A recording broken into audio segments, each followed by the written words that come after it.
Waiting to see when I finally get to see that you're on. Yeah. Because it still says offline. Oh, it's doing a thing. It's doing a thing. Hey, look, I can see me on a delay. It's great. There you go. You can see you on a delay. You can see you on a delay. Yeah. It's me. I think for the first time, right? There was think one so. time For the first time intentionally. Yeah, I think the first time intentionally with like a layout, specifically for the purpose of including you. Yes, like, hey, Crystal is part of this stream too, so let's also show her face. Yeah. Right. To be fair, generally, I appreciate that you don't show my face because it means I can be lazy AF and like not do anything with my hair or makeup. And not that I did anything special now, but I also I don't even have to consider it. I don't have to worry about people commenting on the fact that I'm not wearing eyeliner and mascara. You know what I mean? Yeah. Someone has called attention to the mixed aspect ratio, so now I got to fix it because I was actually thinking about it beforehand. I'm like, somebody's gonna. It was bugging me because just the way that I needed to crop because of. Did my knuckle cracking freak you out?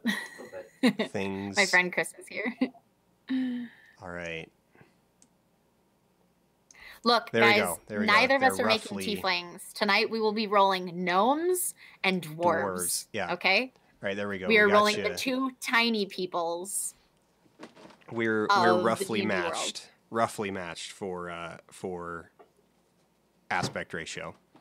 Oh, I like it. Yeah. It's cute. I should have in retrospect, like I have down here off to the side, down that direction. A giant pile of RPG books, just because. Okay. I want to have them on hand in case we want to like reference stuff when we really get off track. And I'm thinking now, like I should have actually just moved the game stack somewhere else temporarily, like just put it over here. Right, and you could have put the fancy pile of books like you were on like Masterpiece Theater or something, but D&D edition. You know, I mean, I wouldn't. They're long enough versus the shelf that you wouldn't want to like actually use them. But the shelf is not so shallow that it would look like really precarious and they'd be like falling off and stuff. It would work. It would work as a set for, you know, for a thing. Right. And game could even stay because even though he represents sort of a video game, he also is just like a box with game on it. Yes, so I mean, game represents the idea of game. Yeah. So he could stay. He could be decorative. Yeah. And obviously it's D&D, so the pink fuzzy handcuffs are on point. Of like course. They are very much on topic. So we got fifth. Here, I'll give you I'll give you a quick run through of the books that I have on hand. There's a couple that are across the room. I shouldn't say there's a couple. There's a lot that are across on the other side of the room that I just didn't grab. One of which specifically, even though it would be good to have over here, I left it over there because it's in terrible condition. You just don't want anyone to witness. I'm like, you know what? How horribly you treat your books. No. It's more like that. It's like, is it going to survive being Is it the PHB? It's the second edition PHB. Specifically the second edition PHB. Oh, you mean like AD&D PHB or the second edition of 5th edition? No, AD&D second edition. Okay, I was going to say because there was actually a problem with the first run of 5th edition books. That the binding glue that they used on like a certain portion of the PHBs just was terrible and broke down very quickly. So I know a lot of people that like pre-ordered them that got specifically the PHB more than any of the other ones. Than the other ones, yeah, because it was just printed. Looks like trash. It was printed first, and like I got lucky. Like so, this is a first printing. But it was not in the print batch with the faulty glue, so it has stayed together. Right. Oh, that's nice. That's nice for you. So I can appreciate that. Yeah. So 5th edition, the three core books, I've got them here. Then we've got Dungeon World on hand. First edition PHB. Oh, nice, Yeah. nice. The best edition, of D&D, we have the Dungeons and Dragons Rules Cyclopedia. Ooh, fancy. Yeah. So this is the one that was called like basic D&D for a long time, because it was running like this was actually, so these two were contemporaries of each other. You know, you had advanced and you had basic.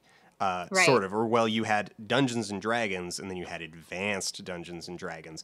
The origin of these is actually like really complicated because there was like 3 Right. half Well, editions the leading into this. entire like birth of Dungeons and Dragons as its monolithic game today is quite the complicated origin story Yes. in And the general. thing is that like all the way back like in the day, like the version of D&D that actually made it into a cultural touchstone was what's often referred to as the red box, because that was the one that like Toys R Us started selling it, so like it got like the red box got into toy stores, and that's the one that became like culturally Dungeons and Dragons.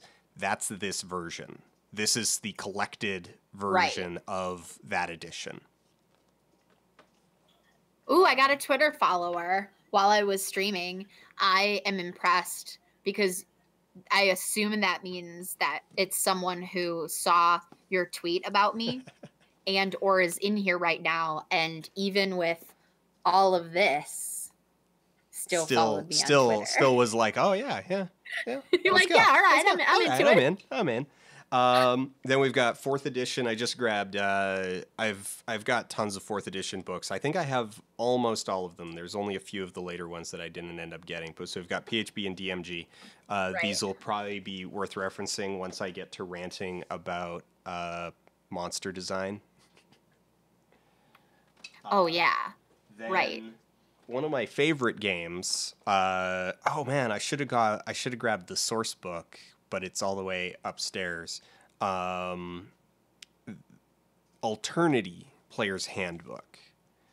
This is a very strange game, and I want to talk about it at some point at length. This was okay. So you know how a lot of people refer to Star Wars Saga Edition as like the precursor to 4th edition? Yeah, Like it was that there like were a lot. 3.75 was the colloquial term. Yeah, that there were a lot of kind of, you know, testing ground for a lot of Yeah, ideas. you could see a lot of stuff in Saga Edition that like how it became 4th. Yeah, yeah. So this was that for 3rd edition. Which was? Alternity. Oh, okay. I'm actually just realizing that you can't directly see me unless you're Yeah. watching. Like eventually I'm like watching my I OBS will thing, and it see- looks like you know, I've got us positioned like we're both kind of facing a little inward, so it looks like we're having a conversation. No, if you got to face the other direction. So if you kind of Oh, like right, slant the because I other direction, flipped. there you go. Yeah. So Right, Dan, you're totally right. I yeah, can yeah. see that So book you're holding up right now. so it's a really fascinating thing, and it has a setting called the Dark Matter that's basically X-Files the RPG. That's really cool. But this is kind of absurdly complex because it is sort of this halfway point between 2nd edition and 3rd edition, and has a lot of the trappings of both of them in the way that like, I mean, it's, don't get me wrong, the book layout is better and more comprehensible than 2nd edition, but yeah, there's a lot of stuff in here, so that's really chunky. Then just for comedy's sake, I have a giant stack of TMNT books with also, for whatever reason, the Complete Fighter's Handbook from 1st edition, Advanced Dungeons and Dragons. Right, obviously you need to have the Complete Fighter's Handbook from The me. Complete Fighter's Handbook. Okay, true story. I bought no. So back when I was a teen, I bought This the is Sexy Man Pillow Voice, by the way. It was when he gets real excited and then tells you a true story. Okay, so I went to, there used to be a used CD store, like used album store, secondhand album store called Tramps here in Calgary, but they also Oh carried God. like video games and role playing books and some comic books, and in the very back a lot of pornography, used pornography. But Yeah, I so mean, don't you have the book of erotic fantasy? we got, Don't, yeah, well, don't you have a copy of I that? do, I do have a copy of that. Not a physical copy, but so I bought the Complete Fighter's Handbook specifically because it has like samurai in it, and it's got all Yeah. of the rules for like katanas and stuff But like then it's that. got also the rules for like having sex with katanas. Is that what you're trying to say? No, no, no. It's just I was just a teenager, and it's like I want to be. Uh, yeah, I you got all the warrior kits, and just yeah, want to do samurai this right thing. there, page 31. If you want to be, like, the thing is that from there you go, samurai. From my like current perspective, this book is awful, and the fact that samurai is like its own niche kit is like actually just terrible, terrible game design. You know, a katana is a sword. A katana is a long sword. It doesn't slash shouldn't it doesn't need slash shouldn't have Oh my! its own rules. It's I just a was given sword. I was given the DM dice sack. Um, Even though we're not rolling stats tonight because we have to We're wait not. We to have to roll wait. with our We group. have to wait. But but uh, Uh, I have the DM dice sack, so I mean, fuck you. we went from talking about D&D to used porn. God, I hate nerds. Hey, it's not my fault. I wanted to be accurate about the wares on offer at Tramps. Uh, I bought an entire box of Netrunner cards there. Okay, hold up 1 second. What book are the Ganassi in? Because they're showing up as playable slash available on the D&D Beyond options. They're in Because I would love to the be a Ganassi for my supplement. what would have been my dwarf character. They're in the supplement book for oh, what's it called? Lords of the They're Apocalypse? No, okay, because Element. they Crap. weren't in It's one of the uh adventure paths that I'm so it's one of the adventure completely. books. Yeah.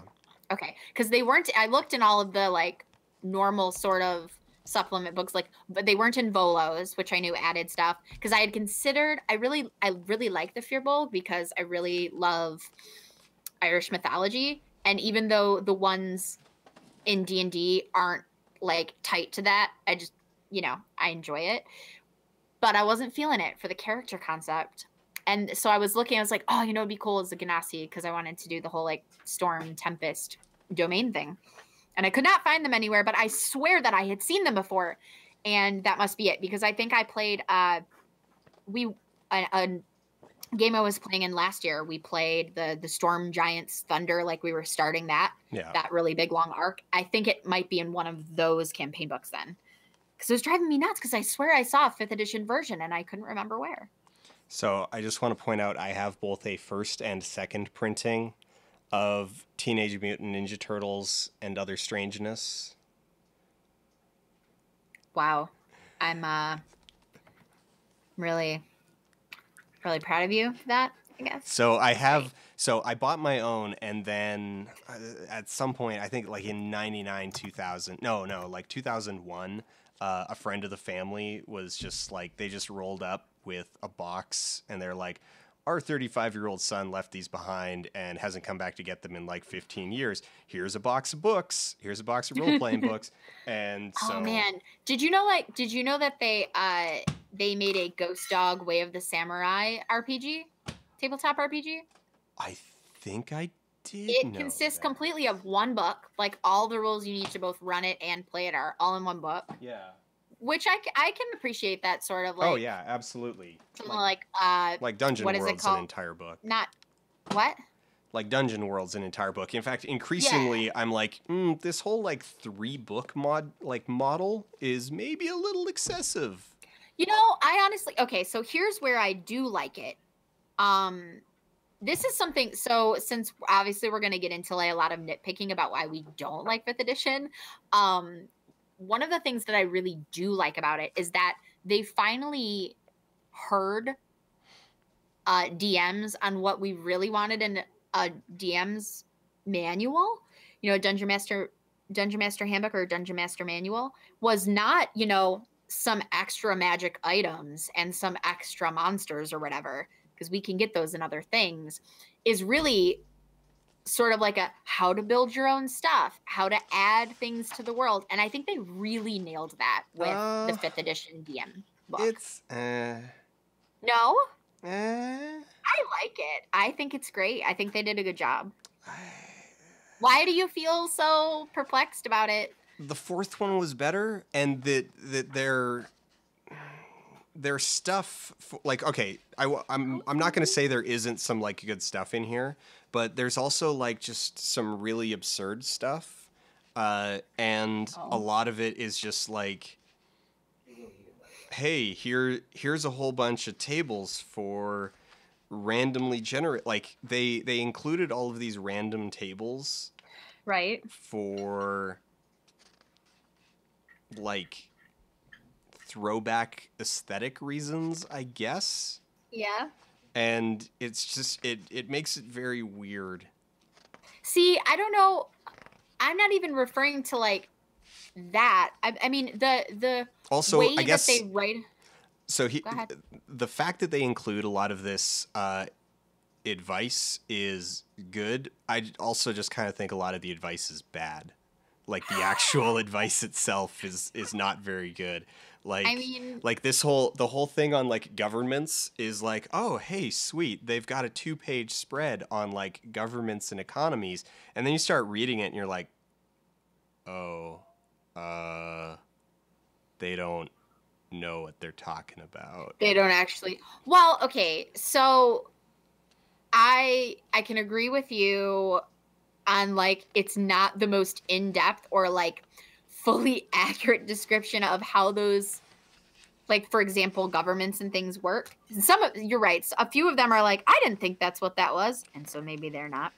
But I think they do an okay job of being like, this is how it could work in like a D&D game. Yeah. Like here's like the simplest way to like throw it together. So if you want to do some politicking in your campaigns, you can. Yeah, so I think it's kind of that it's the false sense of depth where it's like, hey, we're including all of this information that's ultimately like wrong or unhelpful or counterintuitive. Okay. And so it's just padding, and it's like it actually would be better if there were less there, and if it were just like, hey, so D&D works like, you know, if you're looking for advice on the politics of a D&D world, ultimately what, you know, like if you are looking for advice in the first place, the best advice is going to be like, actually keep it simple, paint in broad strokes, don't get bogged down in the details, because, you know, your players are going to get like, they're not going to pick up on a lot of the information, and like like you want to keep it, yeah, a little bit shallow, a little bit broad, you know, right. Paint with a big brush and keep it cinematic, keep it flowing, you know, keep it moving, rather than feeling obligated to figure out like, oh, well, you know, what's a farthing worth? Yeah, I get that. I can get that. But I also like, there's this sort of presentation of, though I guess did fourth have these tables, you know, like, okay, there's, all right, if we're in this part, it's like page after page of these tables of like making a thing and like coming up with random stuff, and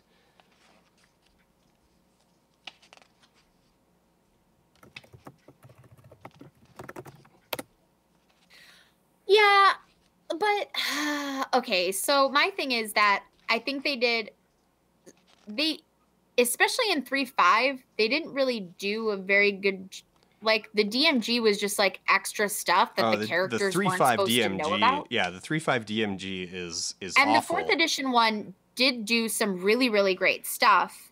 But I really like the fifth edition one for fifth edition. Like, I mean, you can still, the thing is, you can use the fourth edition DMG where it gives like advice and adventure ideas and like hooks and things. You can still use that in any game because it's all story based. It's not rule system based.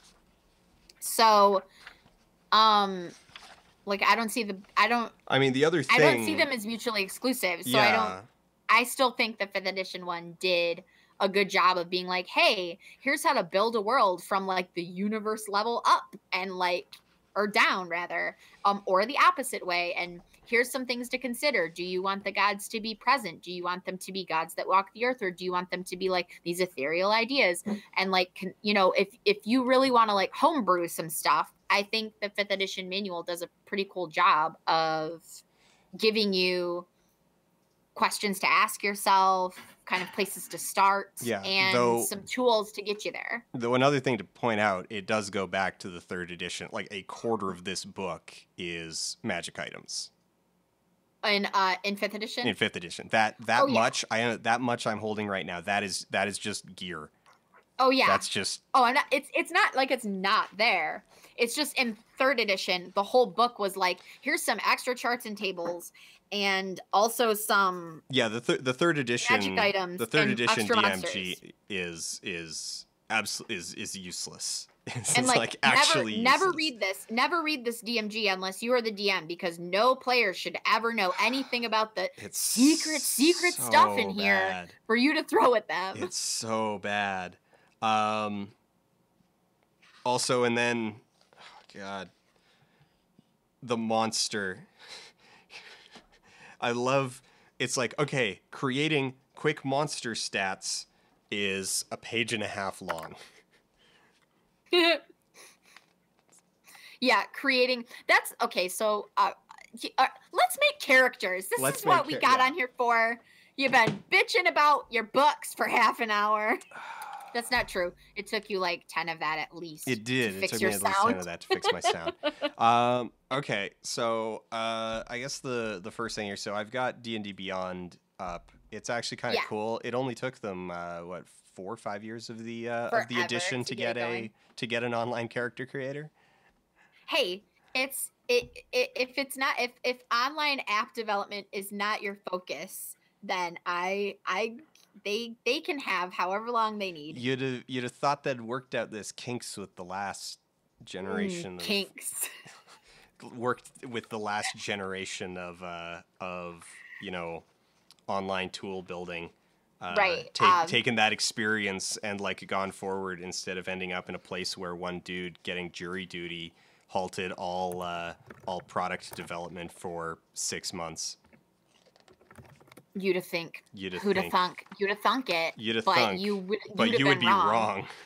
You would be so wrong if you thought, yeah. Okay, so I know I want to start because now dwarf. I'm debating making a Ganassi instead of a dwarf, even though I really like my dwarf concept, so it's probably going to stay a dwarf. No, don't make Ganassi. But no. But listen, so let's start with the gnome because I know it's going to be a gnome. So we can start with our gnomes. Oh, and right. These aren't in alphabetical order. Races? Yeah, they're not in alphabetical order. They're mostly on mine. They're not at all. Here's the order. I have no. I'm talking about the book. I'm flipping through the book. The book okay, I was like, they're listed in alphabetical order. The book is dwarf, elf. Halfling, I don't understand human. Why.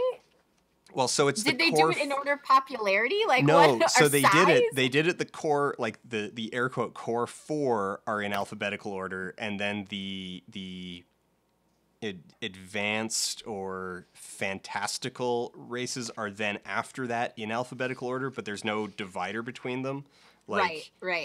Like human flows into Dragonborn just normally. Magically. So it's like if you just open it, you're like, okay, Dragonborn, okay, QRSTUVW, so Dragonborn dwarf, Dragonborn gnome, what?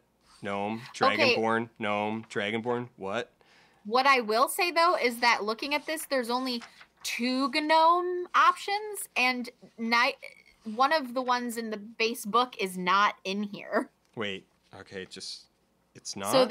there's deep gnome and rock gnome, but in the book your options are forest gnome and rock gnome. So where's the forest gnome? What Uh if that's the one I wanted to make? I don't know. They Just might have screw. trash canned them. Well, no, I also have on all sources as a filter race. Yeah, they might have just deleted them from the game.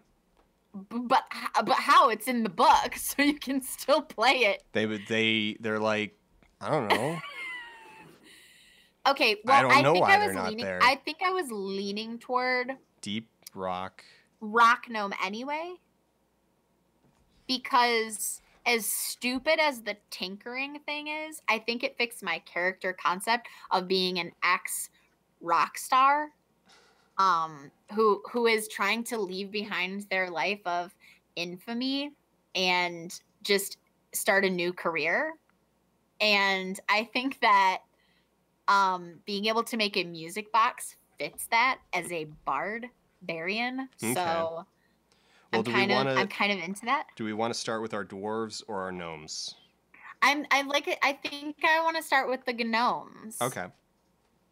So, and I will be probably pronouncing the G in it every time because of David the gnome. Okay. And all right. so, all right. Just you can just deal with that. But yeah, so what are the I'm gonna look at now. Not that it's an option in D&D Beyond anyway, but like it's in the book, so I guess the forest gnome is technically you automatically get. So here's your specialties. If you're a forest gnome, is you get your dex score is increased by 1, and the rock gnome you get a +1 to your con instead. Wait, looking for something not in the list below. Unlock all official options in the marketplace.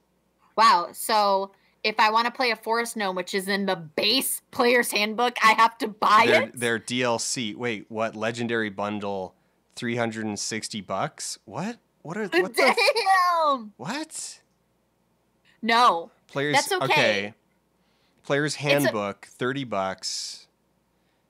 Wait, this purchase unlocks the entire content of the book version for use with D&D Beyond, including the book in digital format in the game compendium and access to all the content options in the searchable listings, character builder, and digital sheet. So basically, if you want to play a forest gnome, you have to make a sheet by hand the old-fashioned way, which I like having a physical sheet anyway, so whatever. But I do think it's pretty ridiculous that only one of the 2 base player's handbook options for gnomes are in D&D Beyond for free. That's so weird. Let's try this because Emerald is also saying Emeraldatine is saying that supposedly there are some warlock options locked out from the PHB in D&D Beyond also. Yeah, which I wouldn't that's be what you were going to make. Surprised at this point. Yeah. Now it does say there was an option earlier on, before these screens that you could put like homebrew materials and things allowed, so you might be able to hand adjust things, like and just hand type stuff just in. Go in and like type it in at some point. Right. Exactly. All right. So for our sakes here, just to get us moving, we're just going to go like rock gnome, and then we'll. Yeah, I'm thinking. Like I said, I think I was leaning toward rock gnome anyway. So forest gnomes get minor illusion as a cantrip, as like a racial thing. Yeah. Which I'm pretty sure I'm going to have that option anyway as a bard. So whatever. And then also speak with small beasts, which I love. But it doesn't necessarily matter to me story-wise for my ex-Rockstar character concept. But I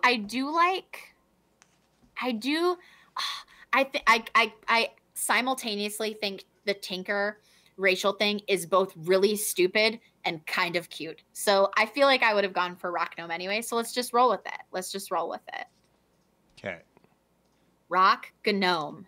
Rock. Ooh, +2 int. In the book, it's +1 con. Yeah. How is this all different? They. What are they doing? They're walking back a bunch of their.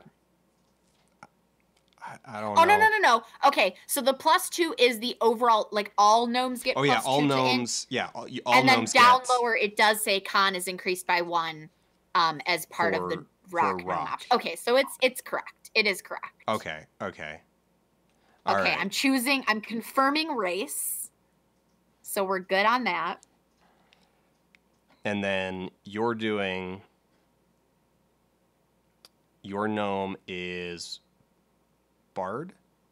It's going to be a barbarian. Yeah. But my first level, I think. Now, I want to look. So I do have the PHB up. I want to look because you don't get all of the level 1 options for your second class. Yes, correct. Which is understandable. That's cool. That's fine. I just want to make sure that the what I get for picking barbarian as a second class is worth picking barbarian as a second class. So let me check that out.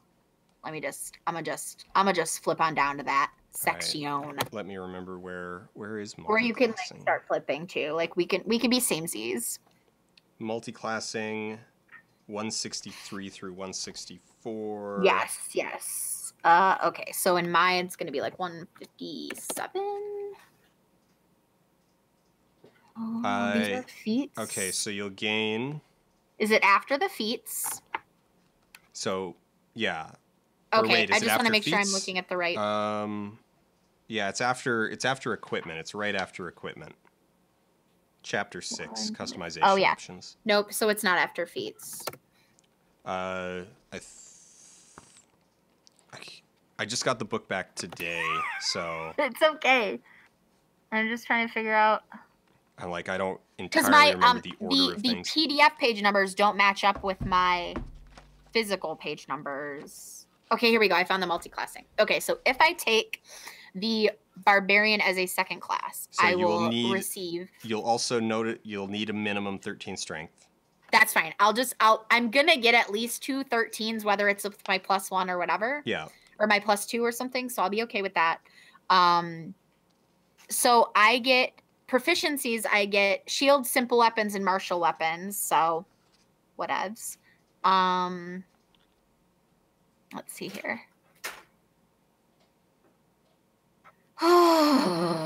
It doesn't say.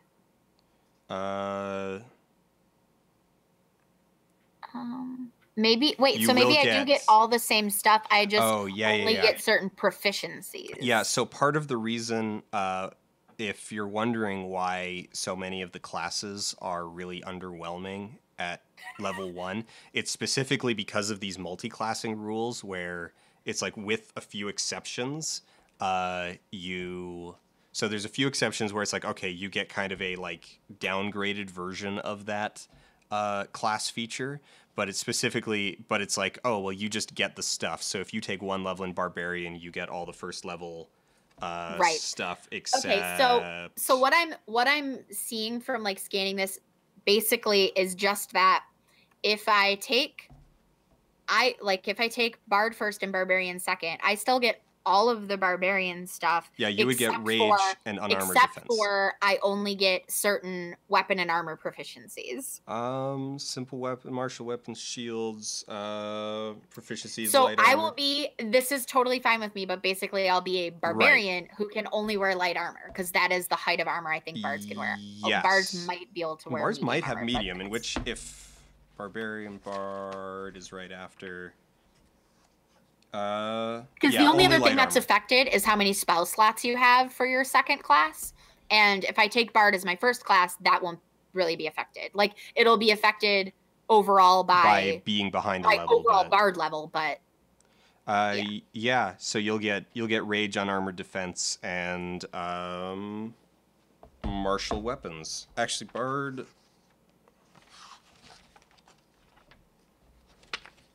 I feel like the best bet is to go with Bard as the first class. Oh, right, because Bard gets very specific weapons, like long swords, rapiers, short swords. So you would get more weapons. I think Bard as the... start class and then adding barbarian later is fine. I don't know if the order is really gonna. That's what I'm saying. Matter. I'm saying it doesn't matter. Yeah, actually, I mean, it might even be better to start barbarian because then you No. would have because then you would have barbarian starting hit dice. But I still add barbarian hit dice when I take my second level next time in barbarian. Well, you wouldn't have barbarian starting hit dice. You would get barbarian level up hit dice. Okay, I see what you're going for now. Because your starting hit dice would be 12 plus con mod, like because you max out that first hit die. Right. But I mean, I don't know if what's going to be the 8 plus con mod is 4 hit. Are those 4 hit points worth it? I'm feeling you. I don't know if 4 hit points is worth not starting with all of the cool Bard things, because Bard is like, she's an ex rock star, so like Bard is the focus. Yeah, Bard. Yeah, I don't for all of the different kind of things going on and the concept, 4 hit points are not a compelling argument. I don't think, and you know what, 4 hit points wouldn't really be worth it to me regardless. Yeah, maybe double hit points, like if Bards were super squishy. I mean, they're pretty squishy, but like they're not, 4 hit points is not that much more squishy than a barbarian. Okay, so I'm gonna start Bard. Clicking Bard. Now you said you want to go with Warlock, right? I'm going Warlock. Okay.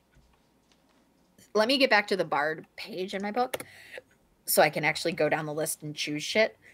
There it is. Now, I don't need to worry... Or wait, no, I do have... Okay. I do need to worry about... Okay, about Rogue. What? You're not going to multi-class? Or do you want to also multi-class? I need we'll be twinsies and also multi-classing. Maybe, but I need to... Because you were saying you were like kind of like on the whole classes in this one anyway, so maybe like thinking ahead to like you're going to multi-class. Like Warlock, Warlock taking a dip into like Sorcerer might be worth it for a few extra like cantrip slots and stuff like that. Right. 2 levels of and also spell slots, 2 levels of paladin just to get smite. Right. But no, because your other character is definitely going to be a paladin. Definitely going to be a paladin. Into paladin. Maybe the 2 characters will just be inverse of each other. One will be a warlock that dips into paladin, the other one a paladin that dips into warlock just to get cantrips. I feel like you should be like a warlock.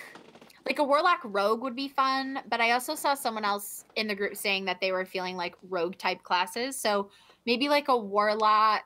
What's just ridiculous? Maybe also be a warlock barbarian and we can rage together. Warlock, like because I'm planning on like I'm thinking Barbarian.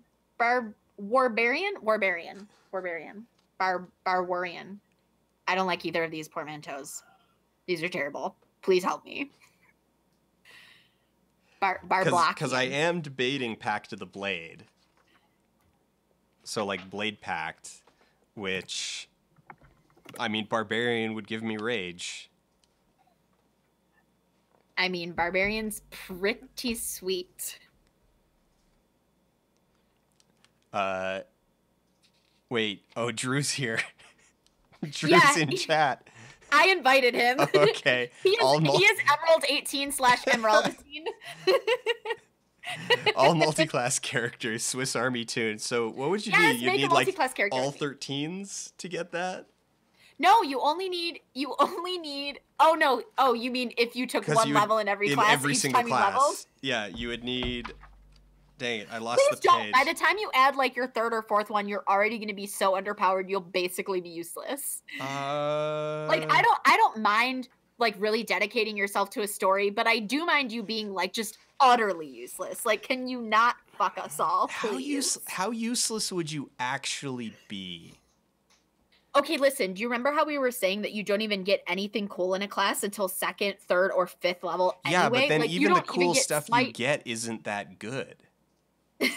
Right, but you don't. But so like, it's like the core concept of classes. That was one of our things we were bitching about. Yeah. Was I that mean, like you don't get any of those? really, the main problem would be that you're not a wizard druid. You're not a wizard or druid or cleric, principally wizard or druid, and you're not gaining additional wizard and druid spell slots, and thus you're the like, you know, caddy for the druid. You're the one who combs out the moon druid's fur when they've had a long day of winning every fight for everyone. Okay, listen. You know, when listen. they're tired of being a Tyrannosaurus Rex, and You just like give them a massage. Yeah, that's you put all your skill points into massage, and then that's why. Okay. So think though. So do you want to be related to my character? Are we going to be like sisters, sis bros?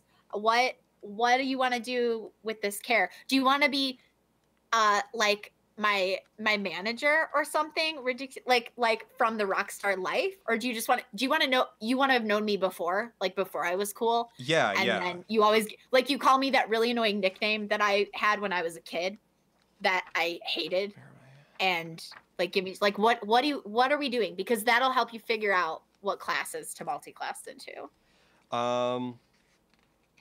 Okay, wait. All right. Yeah, you would need all 13. It is being suggested we make gender neutral gnome siblings, and I'm okay for that. I'm okay with non-binary gnome twins. Strength, charisma, wisdom, strength or dex. You wouldn't even need all 13s. You would just need mostly 13s. So you if could you tank roll, your con. Yeah. And honestly, with the +2 to int, you could afford at least one 11. So everything, and 112 and everything else. So you just have to roll higher than anything below, because I do know with the point buy, like if you were just doing point buy, right, which is more or less like you can get all 13s if you want. Right. You could just exchange that. You could just have all 13s. Completely. In fact, just of average. I think in you everything. could have all 13s and like 2 14s. It's been a while since I've done all the point buy, but yeah. So okay.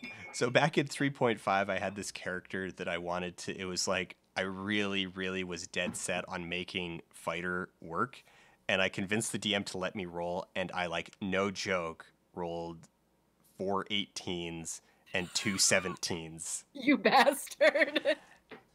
And, like, everybody was watching. Everybody witnessed this. That was my first character I ever made. You can ask Emerald 18, who was there when I rolled my very first character. It was a cleric.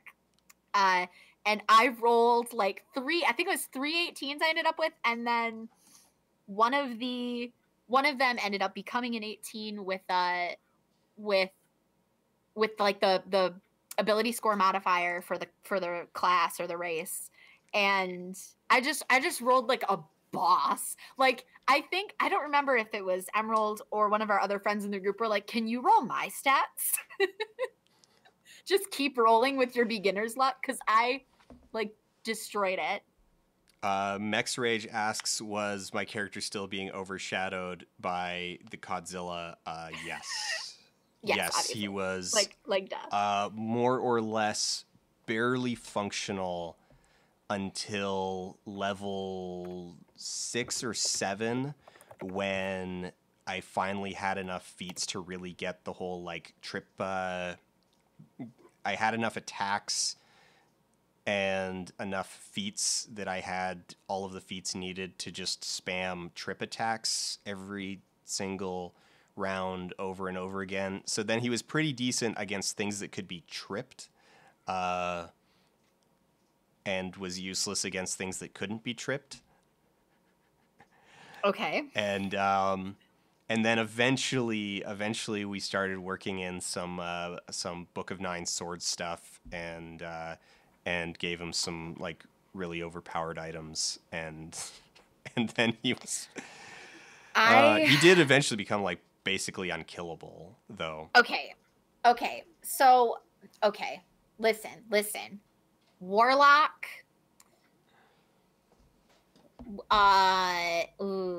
warlock. I'm gonna worry about the multiclassing later.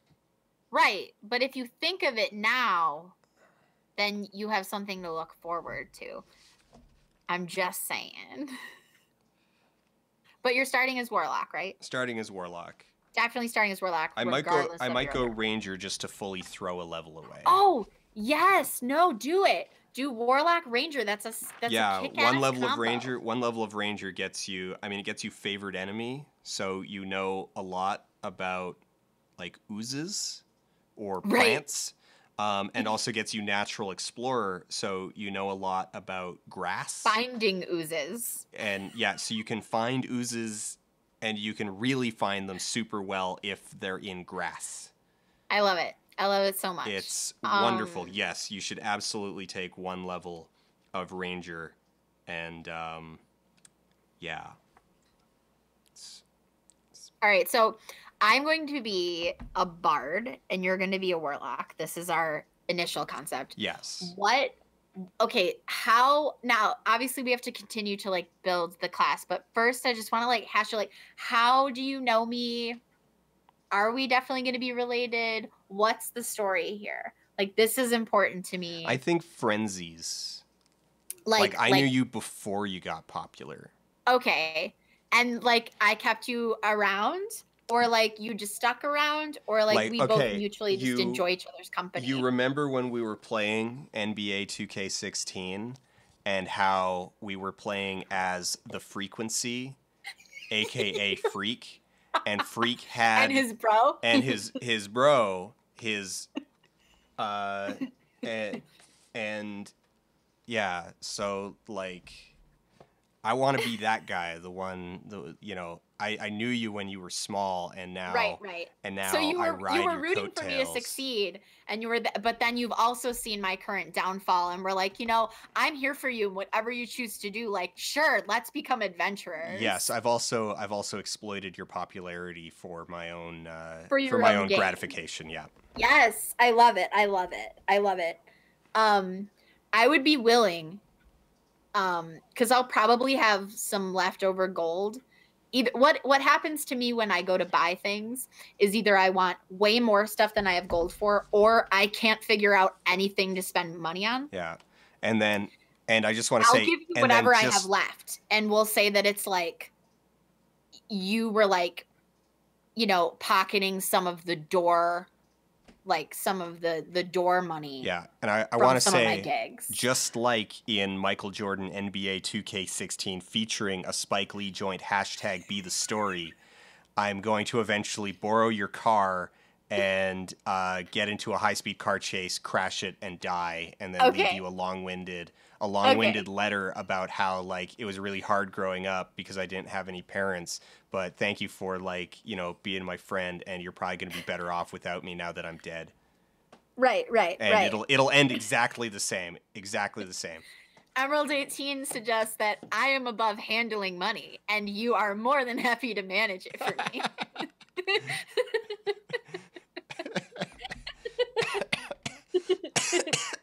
Like, okay, so anytime I'm gonna make money, I'm just like, yeah, you take it. But then also anytime I want booze or other shit, I'm like, excuse me, and I glare at you until you pay for all the bills. Yes, yeah. I'm into this concept. Okay, all right. So I've chosen Bard. Have you chosen Warlock? Okay. I see that we have committed. We've committed to these choices. Yeah, so I took Deception and Investigation as skills. Because... Okay, how many do I get to pick? I don't know how many I get to pick. Oh, no, I picked 3. It's not based on your score anymore, right? Yeah, no, it's a fixed number. All right. Okay, I get to pick any 3 of these. All right, so there's that. Well, I will have you know that I ran it. Okay, so wait. My options are the devil, who is Satan. Wait. Listen. So, in the core rulebook, if you look in the equipment purchasing section, past like armor and things where you get into the fun stuff, like a fire in a bottle and like oil lamps, that kind of thing. Endless chalk. Yeah. Yeah. The fun stuff. There's a section of musical instruments that are core options. They're just like broad core options for things. The first option is bagpipes. Okay, listen. Could you imagine? Wait. Music bagpipe. You're in a dungeon. You're in a cave below ground, and everyone is like, why is the bard doing nothing? And the bard is like, yo, check this song of healing. Could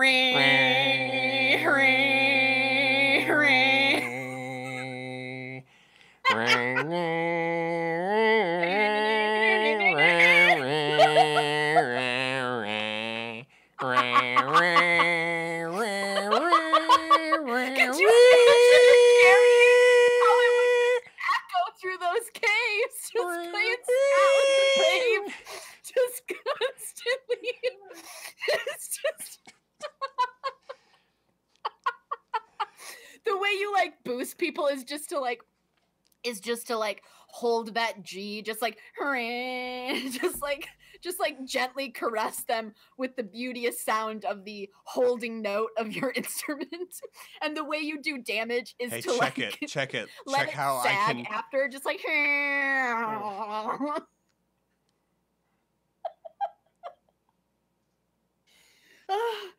it cracked me up. I just couldn't handle the concept. Okay, I did need to.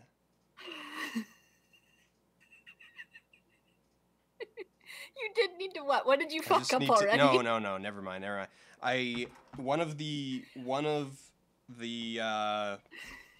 instruments on this list, I was like, that sounds a little big. And I had to remind myself how big a dulcimer actually is. Oh, dulcimers can be quite large. But they also, there's like the 4-stringed like hand dulcimer, Yeah. Okay, so now to clarify, the bagpipes cracked me the F up, but I don't think one gets to be a fairly infamous rock star by playing the bagpipes. So I chose the drum. More specifically, I'm going to go with the Bowern drum, which is like a hand drum, popular with the Celts, the Irish and the Gaelic and the Scottish and other Gaelic groups. So I'm a kick-ass hand drummer who also like sings and or recites poems, the classics, if you will. Basically, she was all about reciting the entirety of like the Iliad perfectly as intended. And people were like, hey, maybe like do a riff on that line or like some classics. And she was like, no, you don't mess with those. And like, that's why she just left. People were just like, maybe be a dip. She's like, no, I'm done. I'm too cool for you. And I'm out. So obviously that's how that goes. The tambourine is an option. But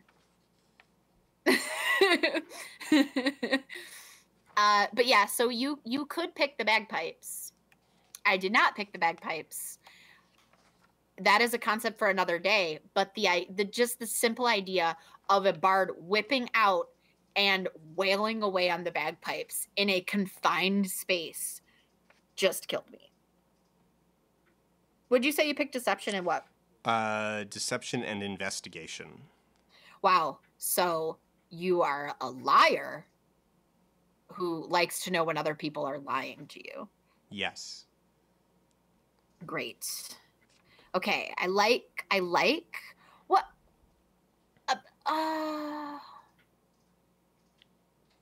do I get to pick 3 skills and 3 instrument proficiency? I get to pick 3 instruments.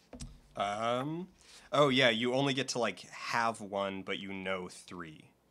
Hell yeah. Okay, so my backups are the lute, because that is the go-to medieval instrument. And anyone who is a bard should know how to lute. I feel like the dulcimer is the happy medium between knowing a string instrument and being a drummer. Right? Lute is between being a... No, like, if I have the lute and the drum, I feel like the dulcimer is like the middle of that Venn diagram. because it is a percussion instrument, but it Yeah. uses strings. Yeah. Yeah. Even though the dulcimer is fairly lame. I'm just trying to be logical with my. I mean, you know what? Fuck it. I'm choosing the bagpipes. Okay. How many real world musicians know like just three instruments well enough? like, or no. I mean, like, this is what I'm saying. Lots of real world musicians know, they have, it's like, okay, well, it's like piano, guitar, hurdy-gurdy. Right. The hurdy-gurdy, yeah.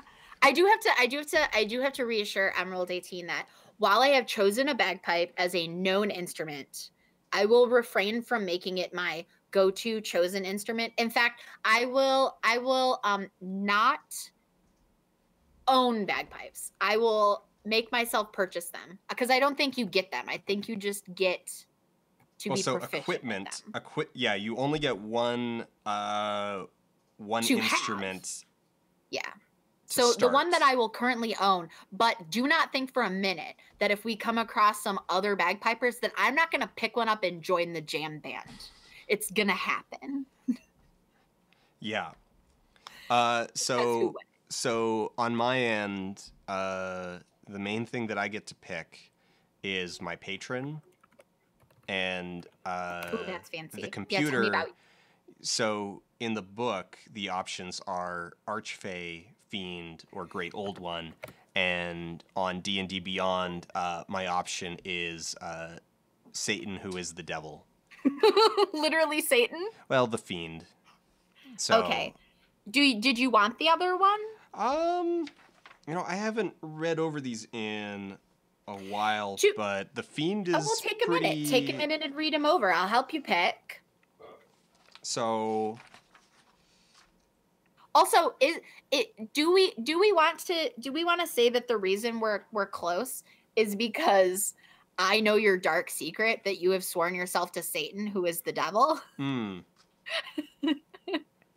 So Archfey gets sleep on the spell list.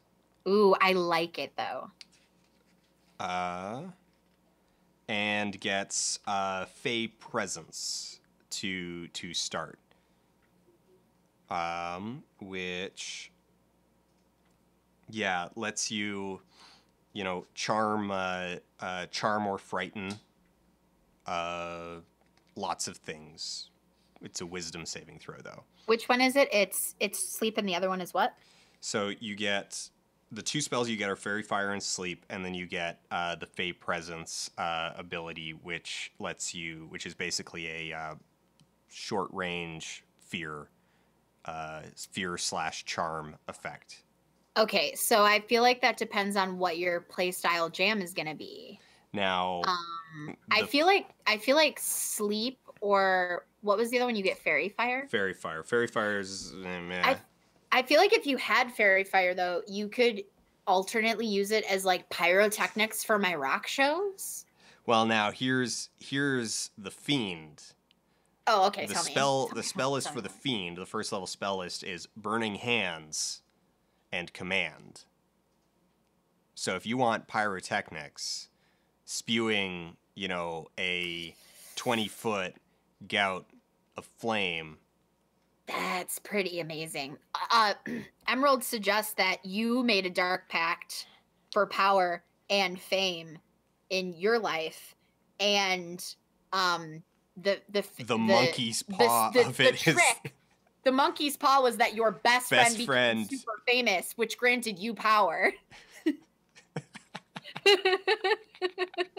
Oh, that's pretty funny. You've seen the fame destroy my life, but you've never told me that it was your fault.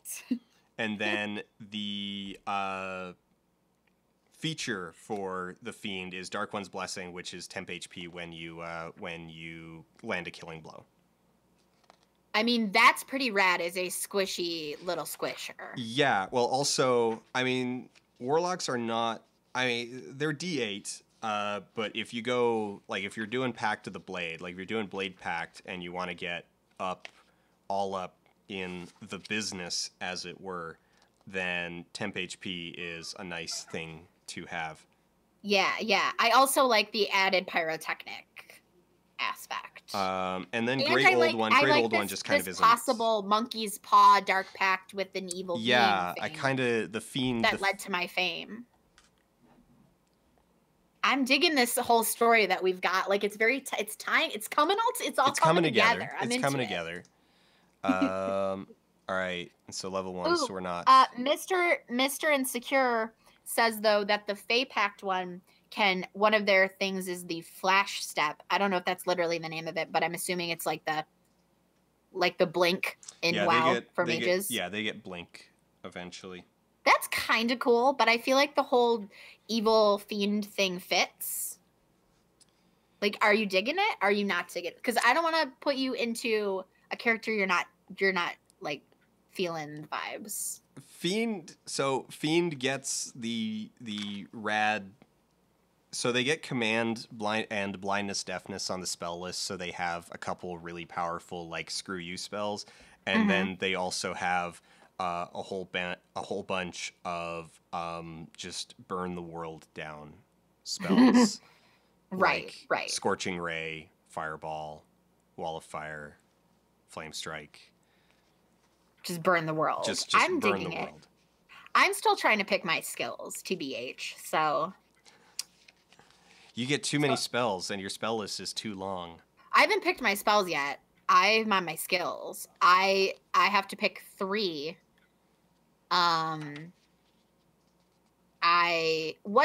Okay, so you can probably refresh me so I don't have to go read it all.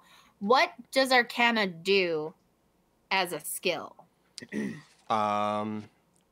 Arcana is so if you need to like identify. Okay, I'm gonna be vague here because there's certain aspects of the Arcana skill that were specific to 4th edition. Like Yes. you could counterspell. Like counterspell Yeah, was you used part it for of the Arcana well, skill. no, and in 3.5 Arcana, you needed to roll an Arcana check to identify the spell to even counterspell it all. Yeah, so it was part like, but then it was like specifically part of 4th was that you could use it like it was counterspell. Right. But I assume if I remember, they moved away from that as they did with most things. Here, I can probably pull it up pretty quick. Where are skills? Okay. I'm leaning. I've narrowed it down to like performery things. So except the Arcana's the one that I'm like waffly on because it is Bardy related, and I will not have that as an option with when I take Barbarian. Like I won't gain that as a skill thingy. So in the index, we have size category, skeleton, skill check, see ability check skill, skill versatility half elf, skills with different abilities, variant, see under ability check, slashing damage. Great. So the description of the skills is question mark. I'm going to go to the table of contents and see if it's there.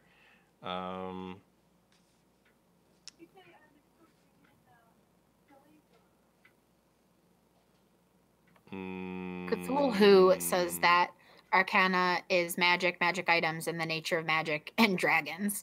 So it's just basically like a knowledge only. It's not like a practical anything. Yeah, it's probably just a knowledge check in this edition. I may decide to change this, but I think what I'm going to go with is persuasion, insight, and performance. Those all feel like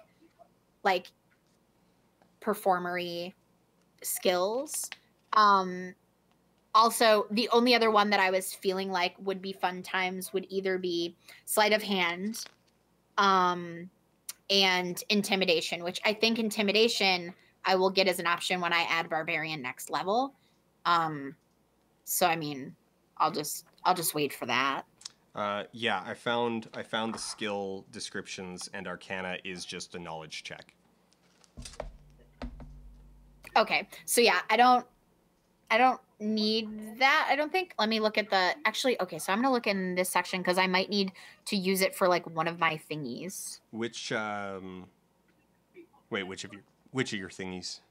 Like maybe you have to roll an Arcana check for like getting bardic inspiration or something. I think that's an artifact of third that they left, that they managed to avoid stepping back into that pothole. Okay, so it does look like all of the stuff.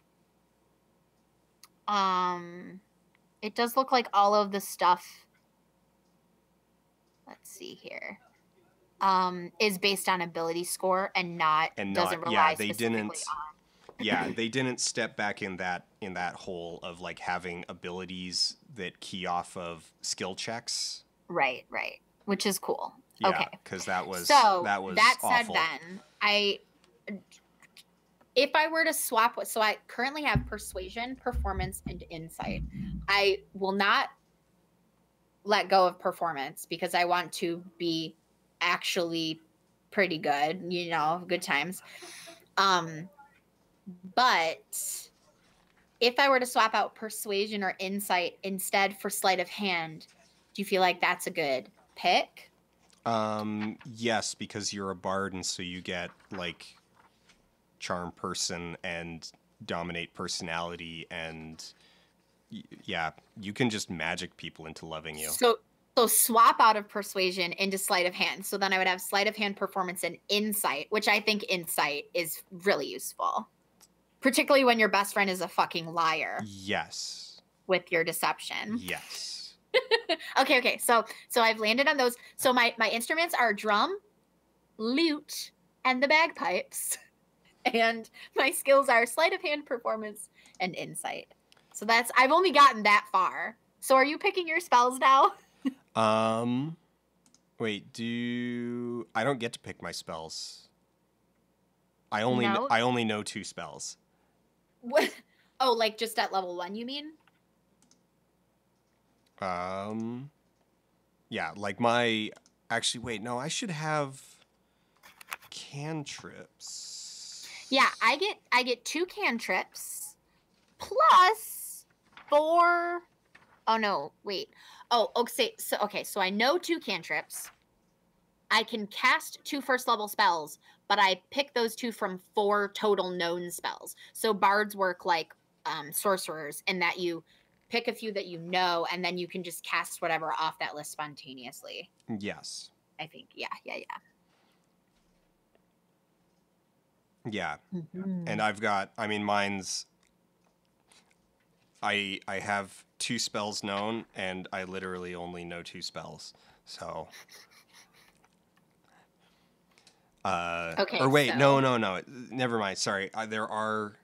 I would kind of actually need to pick, because I've got my expanded skill list, so I get 2 from my patron, but then there is the generic warlock spell list.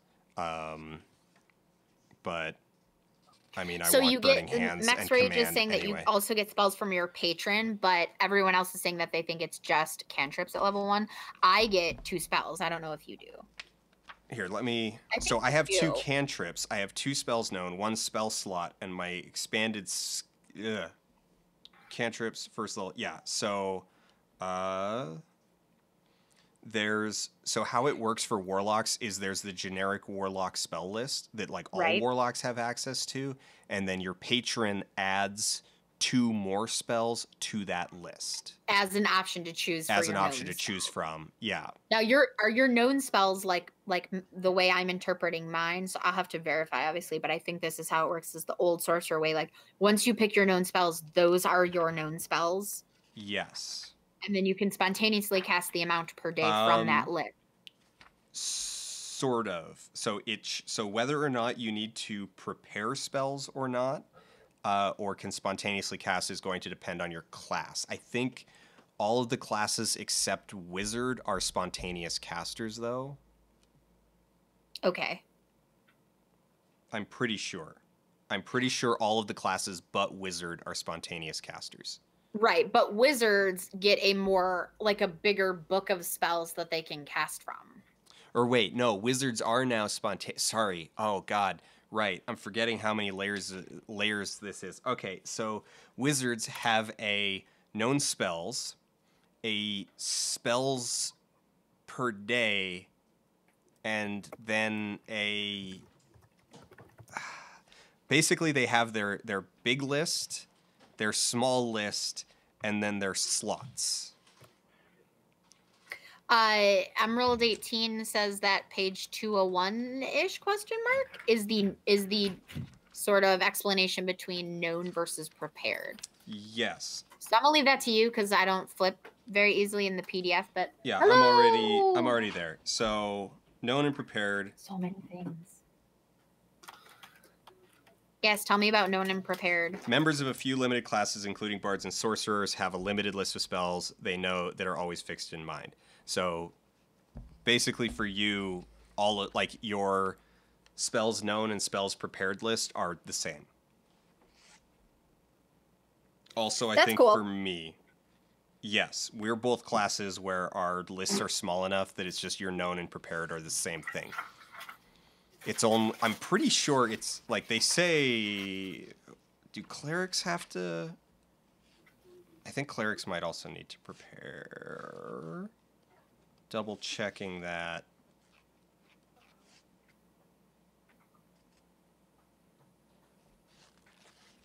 Or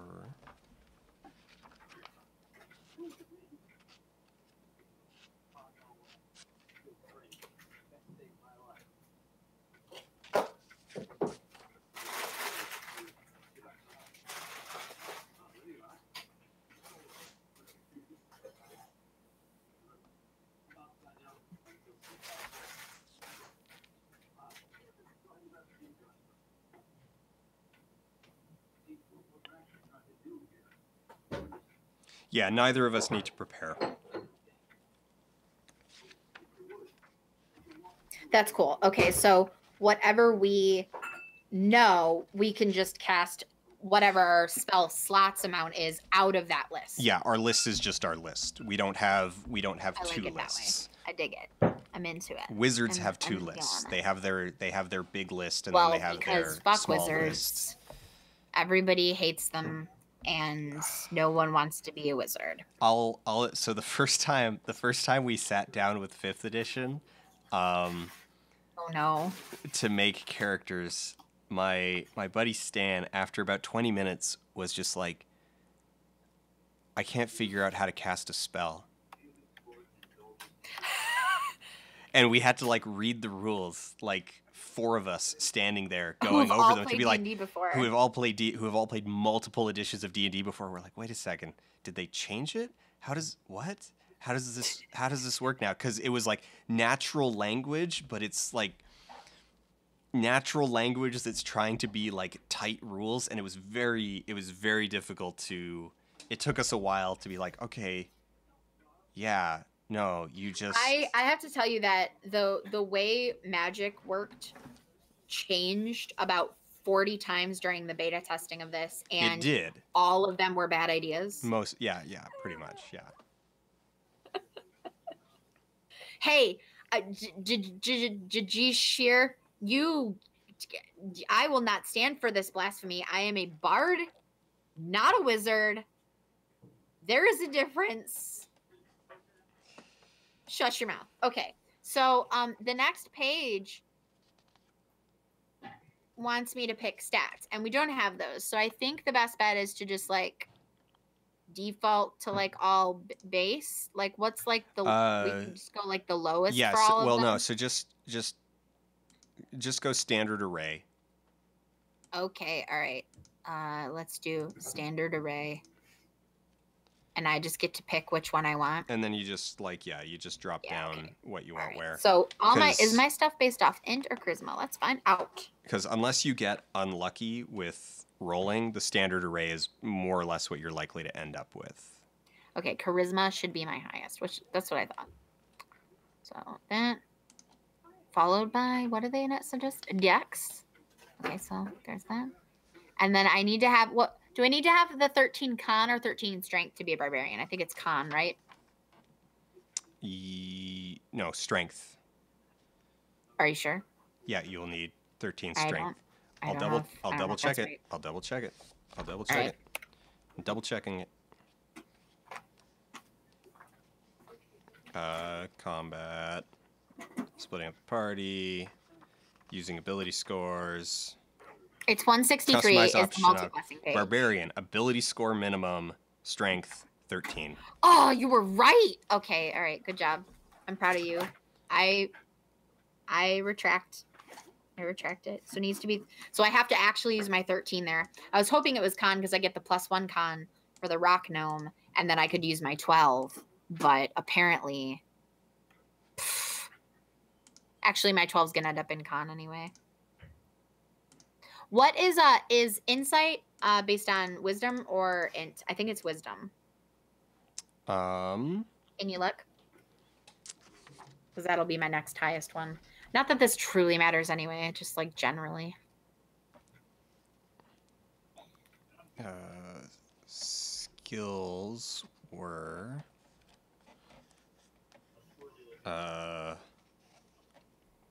insight, wisdom. Okay, all right. Wisdom is going to be my next highest one, and then int, which I get a bonus to, I think, anyway. Yeah, I get a +2 to int anyway, so haha. Yeah, and these are all going to be changed. So I'm just putting in standard array and going. Now it let you pick spells. Where did it let you pick spells? Was that? It didn't let me pick spells yet, I don't think. Oh, you were just. Or it just didn't give me options. Not in the character builder. Okay. I was a little confused as like why you were getting the option to like pick spells. I'm like, I don't see that. No. I was just looking at because it told me my spells. Like it says spell casting is like one of my class abilities, but it didn't like let me. It didn't give you a okay. Yeah.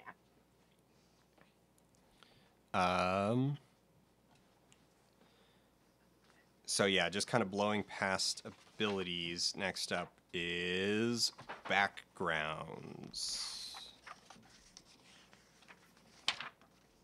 I just need to flip past the like 30 pages of wizard. There we go. Background. Background.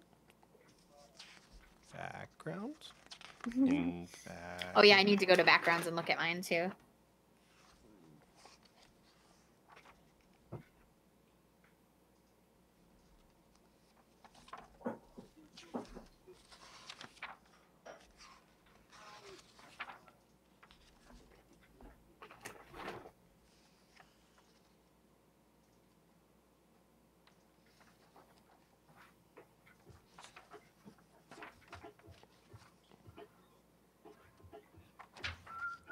Are you watching? What is this? What is that show with the nerds? Office Space. Oh, you're watching Office Space? Office Space is on TV, you guys. All right. Okay. So what am I on? 46. Okay, where the hell is this page? Like 127-ish. Background. Look for the picture of the bar fight. This is the part that I am not huge on being like confined.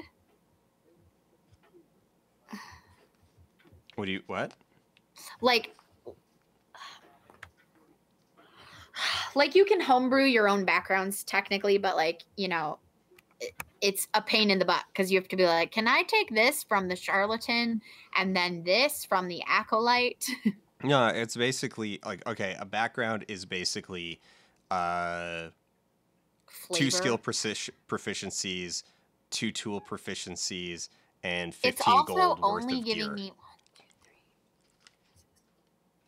It's only giving me 7 options, so I guess I only have access to 7. Or there's only 7 in the D&D Beyond builder for free. There's probably only 7. Yeah, there's only... Well, I'm going to look at them all for realsies, because maybe the one I want is not in here. I mean, or you just do custom background. Yeah, but that's a pain. Then I have to do it all, okay? So... No, because it's just, like, the only thing that you actually need to pick out of there is, like, a proficiency... Yeah, okay, here's the options. So, 2 skills, 2 tools, 2 skills, 2 languages, 2 skills, 1 tool, 1 language. Okay. All right. Okay. So basically, you just like choose languages and a skill, but then you also have to Oh, have but then you get the traits. You have to pick your features, right? personality Like traits. guild business and a feature. Okay, yeah. So you do need to, I don't know, go through. Yeah, it would be a pain in the butthole. But most of these are like, Oh. you know, a guy. Right. Like I know you know a guy. like 90% of these are you know a guy. It's just 90% of these the are you have a friend. yeah, you have a friend. You have a friend. It just changes what the quality of that friend is. It's like you have a friend. They're really shady. Emerald does say that we are allowed to do custom and leave bits blank if we want and edit it later. Also, I'm feeling like you might just want to take entertainer. Oh, is that an option? Yeah, it's one of them here. Well, it's not an option in D&D Beyond, so I'm looking.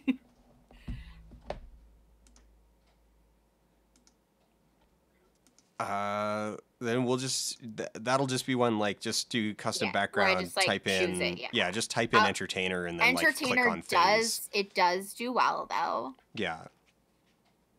That does fit. I mean, you get the feature by popular demand. You can always find a place to perform.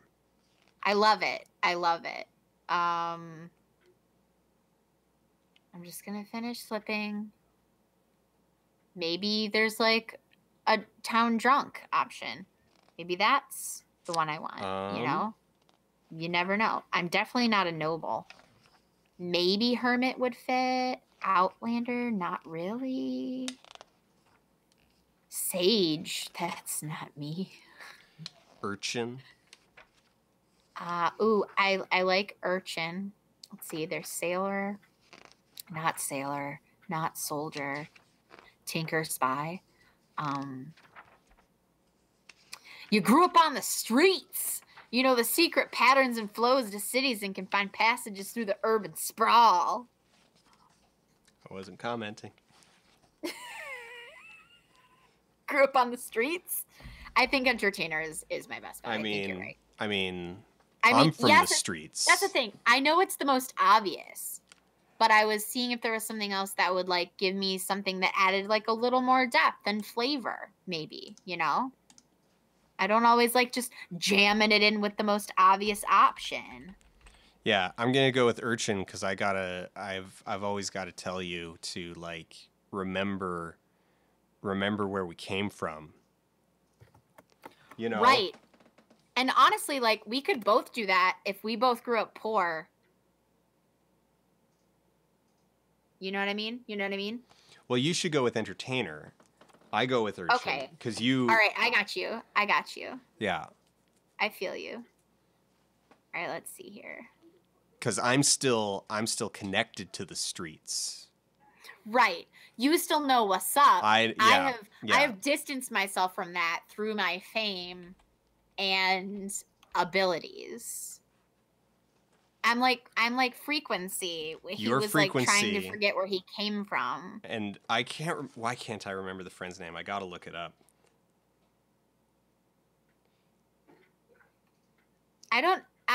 Okay, so the friend was actually his friend, but the girl was his literal sister, yeah. Okay, yeah. I couldn't remember if it was the other way around. Which honestly, you know, as much as we gave that game a lot of crap for that, I'm into the fact that the chick character was related. So it was like, no, there will not be a romantic story here. Yeah.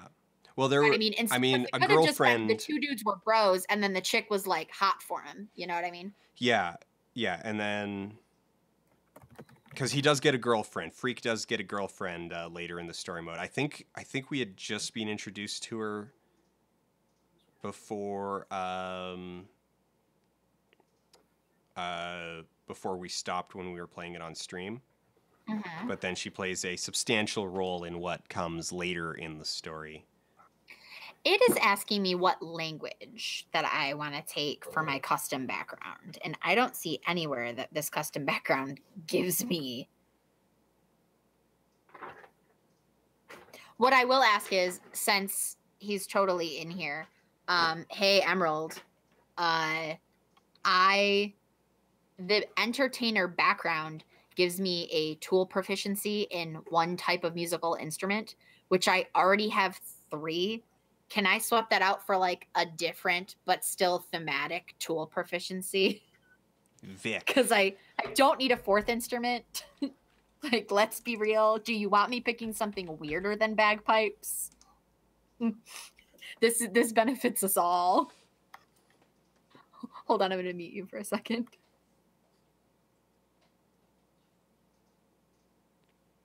Yes, we are talking about Sleeve, not Steve. Sleeve McDykel.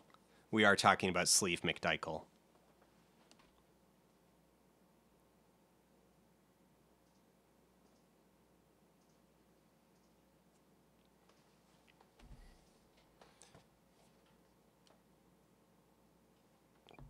Two skills, 2 tools, actually.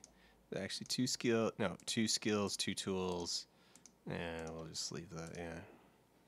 We'll just leave those. Sleight of hand, stealth. Oh, you're doing sleight of hand?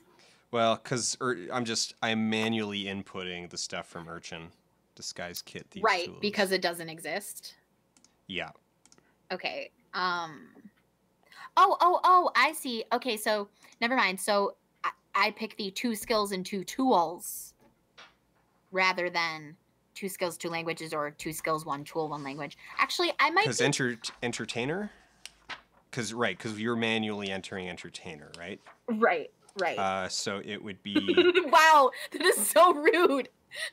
Not you. Sorry. Oh. Drew was like, "Yes, you can be proficient in being a tool." Okay.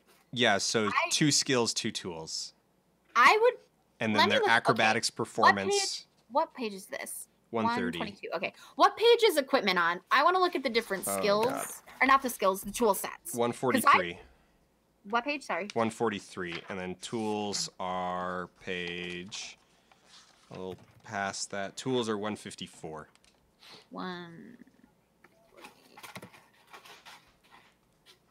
Okay, tools.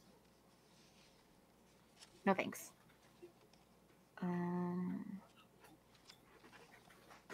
No, this is the giant list of trinkets. I went 1 page too far when I scanned in.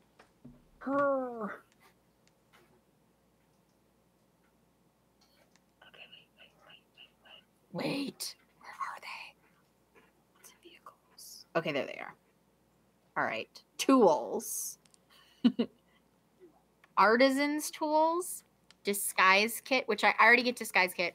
Well, now, forgery. If you're... Because you're building entertainer, so your tools are...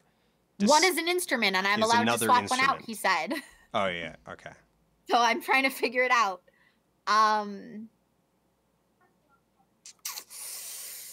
Okay, so here's my thing. When you build a background, you can... The entertainer one lets you choose 2 skills and 2 tools. But I could do 2 skills, which are included, 1 tool, which is the disguise kit, and swap out my other tool, which would have been an instrument, for 1 language, because that's still one of the equivalencies. So do I want an extra language, or do I want an extra tool set proficiency? That's up to you. That's hard. That's a difficult choice. I feel like... I mean, you could, if you want a tool, I would suggest, like, disguise kit. I have disguise kit. Oh, you already have disguise kit? Yeah. So the default, do you have thieves tools? Entertainer background gives you 2 skills. Disguise kit, 1 type of musical instrument. 2 tools are disguise kit and an instrument. But I already have 100. And you're going to swap instrument out for something else. Right. So the other instrument would either become 1 language or a different toolkit to make the equivalency of how backgrounds are built. Yes. That said, for the other toolkit, one of it could be thieves tools, which I've already chosen sleight of hand, but I feel like that's more your jam. Don't you get thieves tools? I have thieves tools, yes.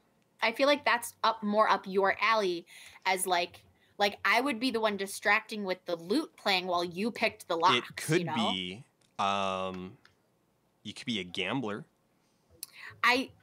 So have a game. It could be gaming set. Yeah. I could choose that.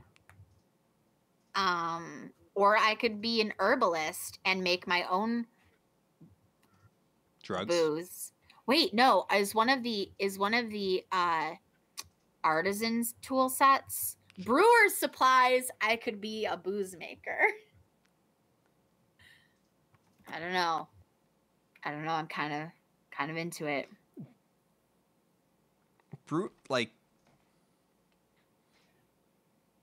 that should take up a substantial amount of space. Right. Let me read you what it says. Or I guess you've got proficiency with it. It doesn't mean you necessarily have it. Well, no, Well, I it think says I it's would only like get 9 it. pounds. What? I think I would get it. I just wouldn't probably be able to carry it around with me. Well, no, you wouldn't get it. You would have proficiency with it. That's true. It wouldn't give it to you. You would need to buy it. You're right. Okay. There's more I care about buying. I'll just rely on other people to give me. So I could feasibly choose artisans tools, calligrapher's supplies, and just have the raddest autograph in the entirety of the fantasy realm in which we play. True.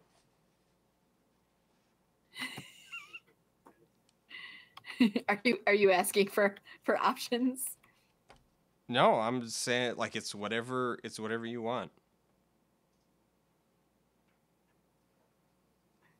So I'm thinking, okay. All right. Okay. All right.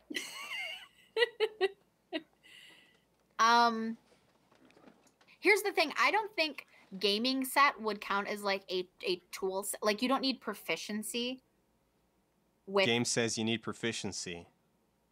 It says you need proficiency to play a game? Well, no, okay, actually, so if you have proficiency, you get a bonus on the roll. You get your... So if I were going to gamble with the gambling kit. Yeah, so if you have proficiency with a gambling kit, then you're better at it. You don't need proficiency to use it. You just need proficiency to, excel. Right. So right. And do I really want to be a gambler when I'm already a drunk? I don't know. I mean, sometimes they go together, but I don't know if that's a good idea. I think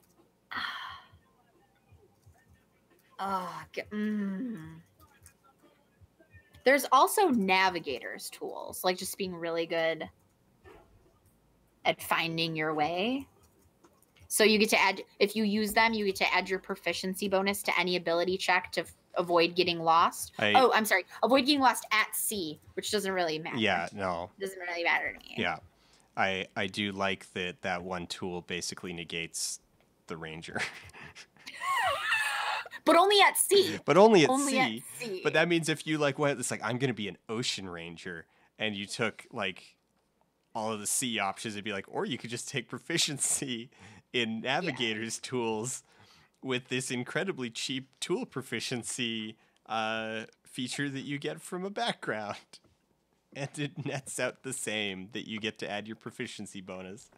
Oh, Rangers. Okay, I think I'm going to so bad that they actually rewrote them. I think I'm going to swap out the second tool of the instrument, because I don't want it, for another language. And I will tell you why. I'm going to pick something really archaic and no one else is going to know, because I'm going to be the one bard who knows the songs in Orcish. I'm going to be the one who's I know every classic. Please, if you go, I just have to request, if you do go with Orcish, please never, ever, ever make the joke where it's heavy metal and you're like, this is an intense Orcish love song. This is the greatest ballad. Being that I know you're playing the game and I know how much you love that joke so much.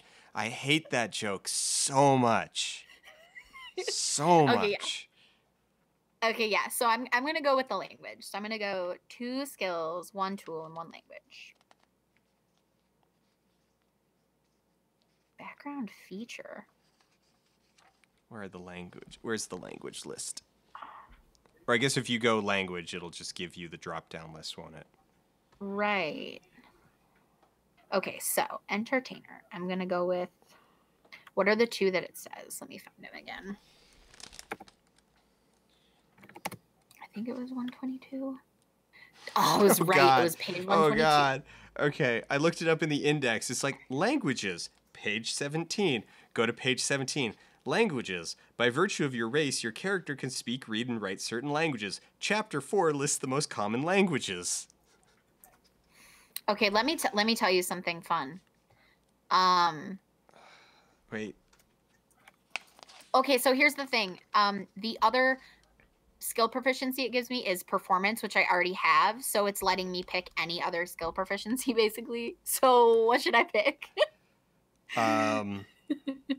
It gives me acrobatics already, which is ridic. Yeah. Redonk. What like else to it take? already automatically knocks off the ones I already have. I don't know. Medicine, nature, history. Like at all this those, point. Literally, you're naming all of the things that I would be terrible at with this character. Yeah, I know. But like at this point, there's really only knowledge. I mean, survival if you don't have it. I don't have survival. Oh, hold on. There you go. I pulled you out of my ear. Okay, so I don't have survival. I never did get Arcana. I could take Arcana. You could take now. Arcana. Like basically, your options are survival or one of the knowledge. Oh, you know what? History, because I'm the one who knows all the old classics. So I know all the old myths to be able to do the traditional epics in all their original languages. I'm the asshole who's like, I will sing this now in the original Latin. That's me. That's you. Okay, all right. Let's do it. Let's do history. It'll be fun. I mean, I can always change all this later. Languages. So common, human. So human, dwarvish, elvish, giant, gnomish, goblin, halfling, orc. And then the exotic languages: abyssal, celestial, draconic, deep speech, infernal, primordial, sylvan, undercommon. Okay, so I feel like Sylvan is the one that best fits a gnome, and B, like the ethereal bardic type jam. So like, but also like, could you imagine an ancient epic written in abyssal or celestial? That's pretty cool. Yeah. What wait, no, do gnomes already speak Sylvan? No. Wait. What do gnomes speak? Gnomish and common. But Gnomish is, maybe Gnomish isn't on here because I already speak it as my race. Okay, that's why. That makes sense.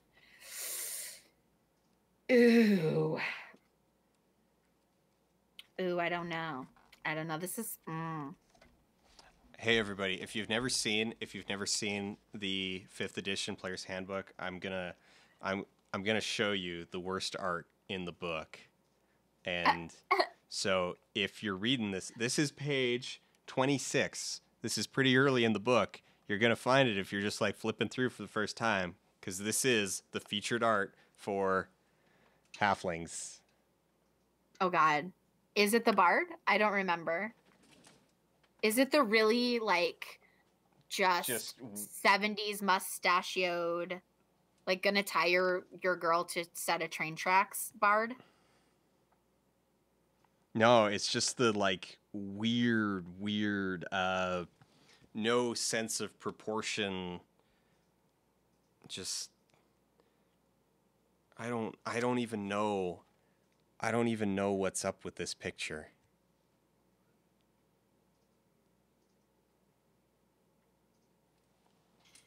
I don't get to see it, so yeah, the feet are way too small. Her arms just kind of like join her body in the middle of her rib cage. Oh yeah, I've seen that one. Okay.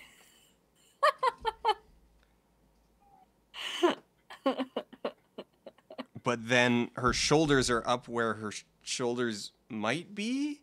Maybe, so like possibly. The base of her arms is like. People are telling you to make yourself full screen and or bigger so they can see the picture better. All right.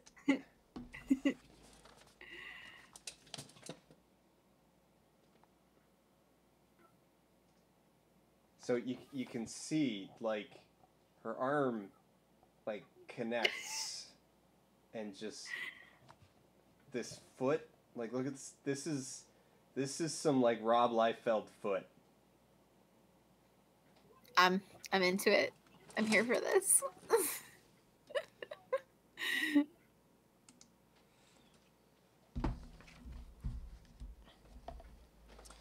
Was it 4E where they finally made female dwarves not look like dudes anymore? Yeah. Yes, and they looked so awesome. So I love them. Here, I'll pull it. Oh, I just tipped over the There's entire like stack. the sexiest lady dwarf rogue who's actually fully clothed in 4th edition, and I was living for it. I was so excited. Dwarf. Oh God. I'm actually going to refresh because I feel I'm really far behind. So there's the dwarf. Chat. There's the dwarf splash art for the main 4th edition dwarf splash art. I'm trying to remember that dwarven rogue. Was it part of the rogue? So ranger, rogue.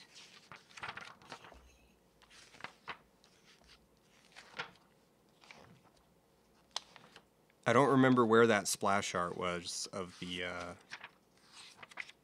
dwarf rogue. Also, I want to point something out. A basic like book navigation feature. So 5th edition, check out the book edges. It's just a blank corner. 4th is like, oh, here's what section you're in. You're looking at the rogue stuff, so that if you're in the middle of a section, if you're in the middle of a chapter, it's like, oh, you're looking at Epic Destinies.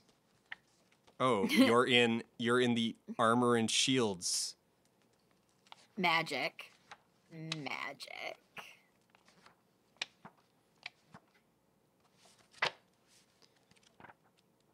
Like just something as simple as like you're in Warlock. You're looking at Warlock. Was it in the skill section? Oh, it might have been. Where? Skills was 176.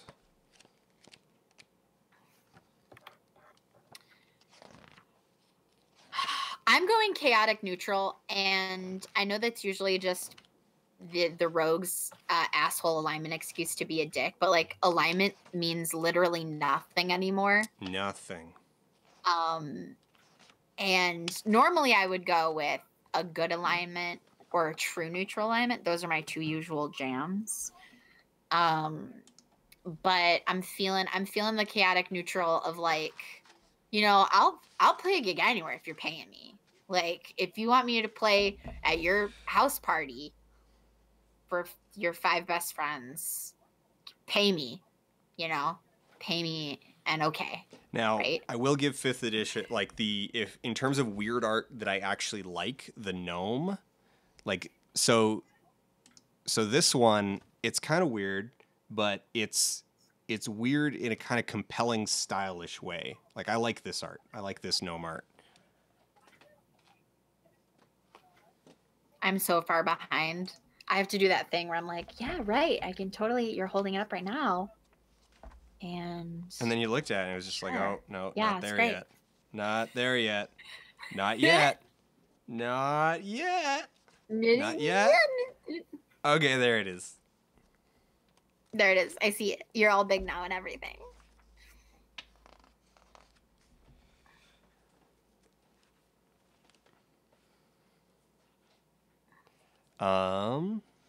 Okay, wait, I do have to say this. Listen, for my background, my equipment gives me a musical instrument.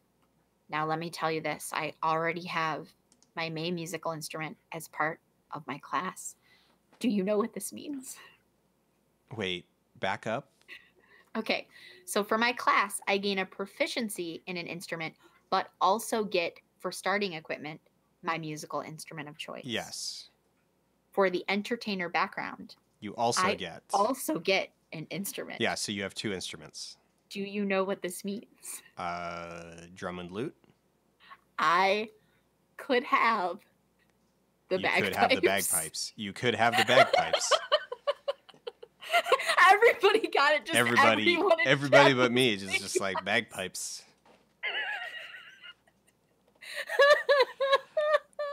Oh no. Okay, to be fair, I did promise that I would not start the game owning bagpipes. Okay. As long as I have an option to buy them later.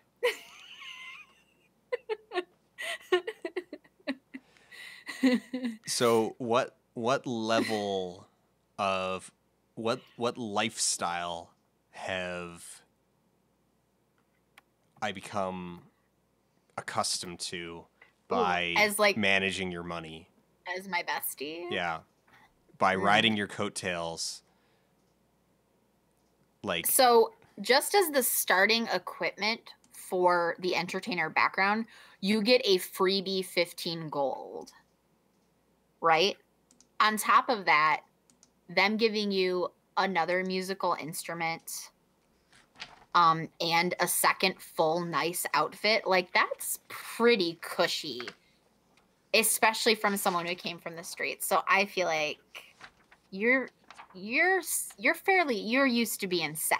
Yeah. So adventuring won't be like bad because you'd be fine. You're used to like, you know, living on the streets. Like you could go back to like the physical hardship as long as you have like some creature comforts, which we'll be able to get from stealing loot and selling shit. Yeah. We gotta adventure to keep ourselves in the lifestyle to which we have become accustomed. Exactly. Because I'm gonna stop playing gigs because I want to leave the rock star lifestyle behind me. Yeah. And you're okay with that as long as, you know, I don't support totally you as long as we don't just turn into pores again. Right, exactly. I'm ride or die until we're actually poor. Until you're actually living on the streets again and there's no getting out of it. Lifestyle expenses provide you with a simple way to account for at the start of each week or month, choose a lifestyle from the expenses table and pay the price to sustain that lifestyle. Oh, so this is kind of a floating. No, this is just a floating thing. This is I have no idea why it's here in character details. Don't pick that. Like I don't know why it's there because it's really just a like, hey, how you gonna live this month? You gonna pinch every penny, or what? Right.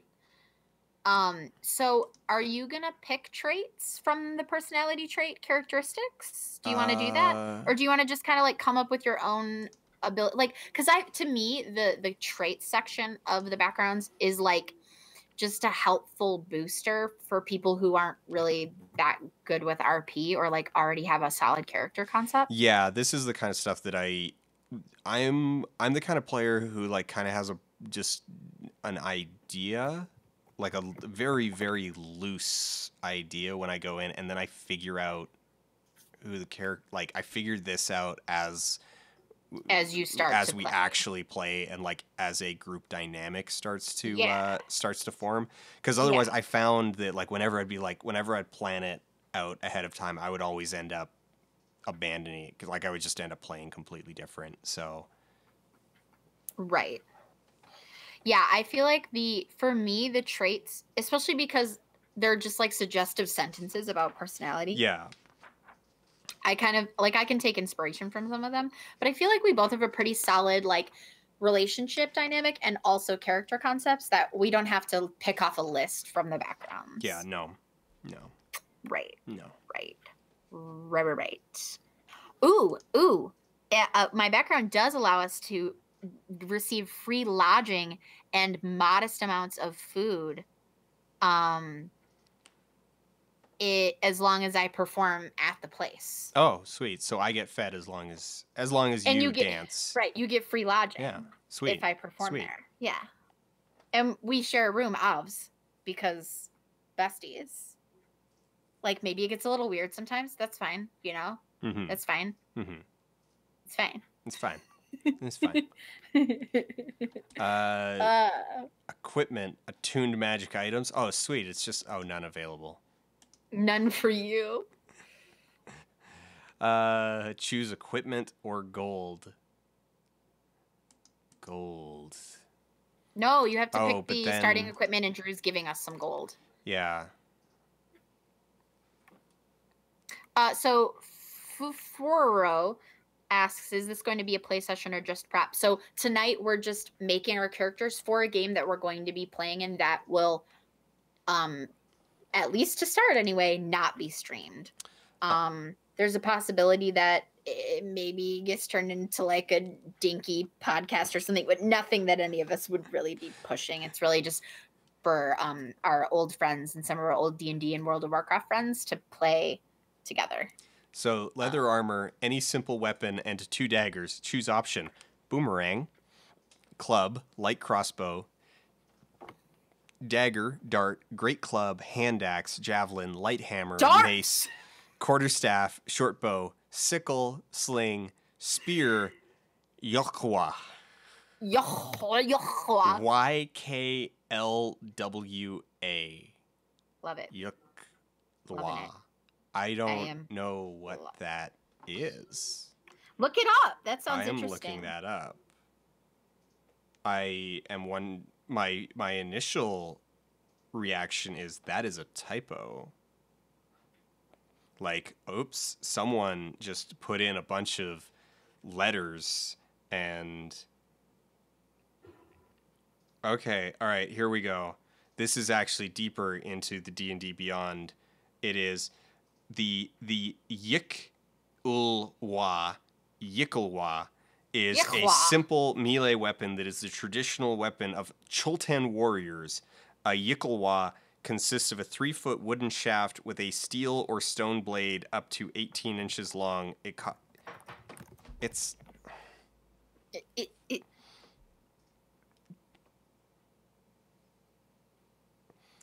a short spear.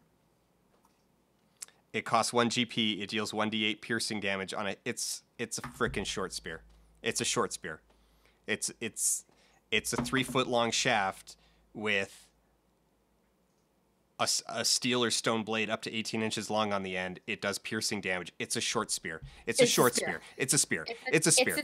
It's like a dagger, but a stone dagger with the long handle and properties thrown. Blade. Yeah, it's a spear. It's a spear. It's a javelin. Oh, but it's thrown. It's thrown. It's a javelin. It's a tiny javelin. How does this even differ from the javelin? I don't know. Don't ask me. I have no idea. How do I navigate this? It's fancy. Site? It's fancy because it's only a warlock weapon.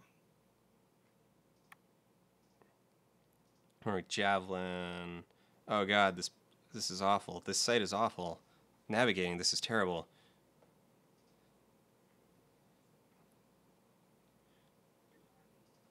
No. No. Okay, I can choose. One of my first options is a rapier, a longsword, or literally any simple weapon. For example, a boomerang.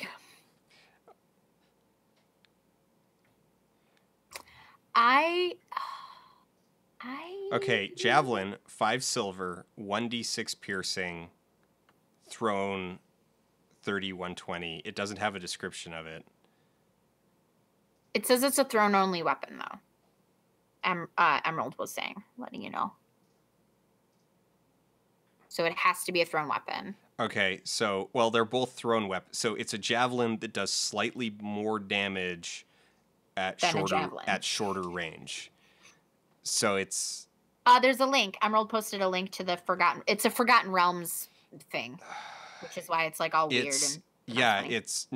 What it is a great example of garbage fantasy nonsense. Where they're like, we're gonna give something an unpronounceable name, and it's gonna be all fancy and stuff, and then you read the description, you're like, it's a spear. It's a spear. It's just a spear. Sorry guys, basically a spear. Sorry guys, you reinvented You literally reinvented the wheel and called You it a reinvented Yikalwa. the spear wheel. And called it a yuk, you know, a yuk spoon. It's a yuk spoon. Okay. It's What? round and you use it on a wilk knock.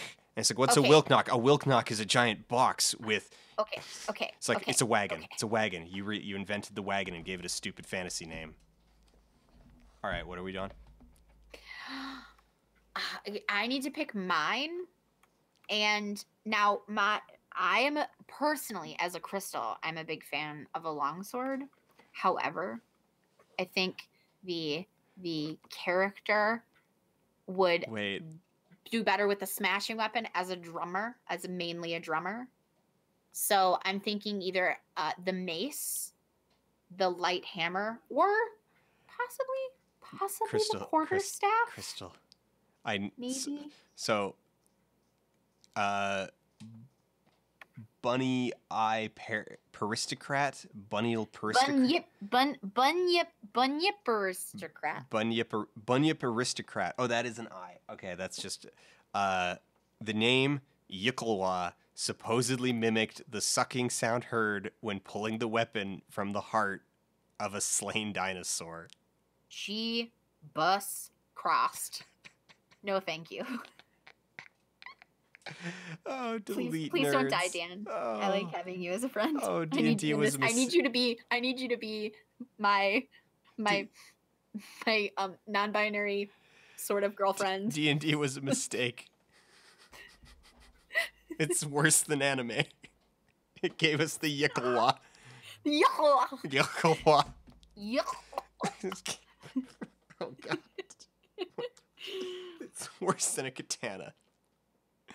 I'm taking one. No, I'm not. Oh.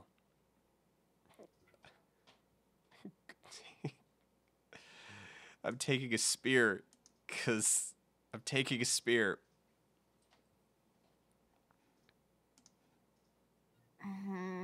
You should take the spear. I took the spear. Okay, all right. So I need to decide which smashy I'm gonna use. I'm gonna choose the light hammer just because I don't know, it looks like a fun time. Ooh, I also get to pick a diplomat's pack or an entertainer's pack. I don't know what's in that, so let's find out.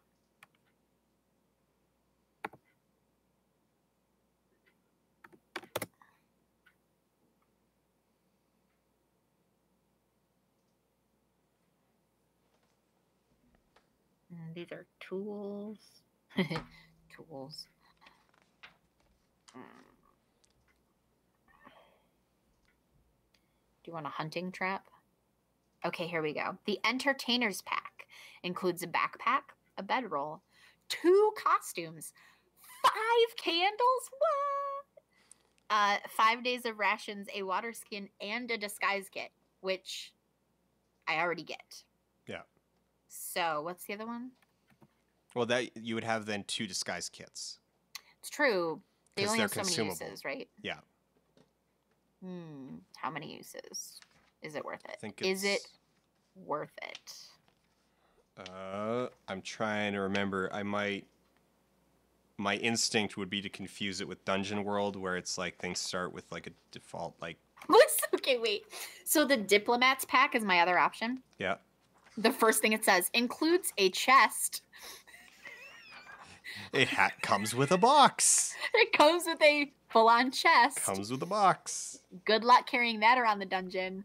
But, however, it does also include 2 scroll cases for maps and scrolls, a set of fine clothes, a bottle of ink, an ink pen, a lamp, 2 flasks of oil, 5 sheets of paper, a vial of perfume, sealing wax, and soap. Also, scratch that. Disguise kits aren't consumable in 5th. So I don't need to. You don't need to. Now, okay. So here's where I need another DM approval. Emerald. If I take that equipment, can I exchange the second disguise kit for gold and spend it on something else, like for its value in gold or a diminished value in gold? Because if not, then I guess I'll just pick the Diplomat's one and have a bunch of random paper and a chest.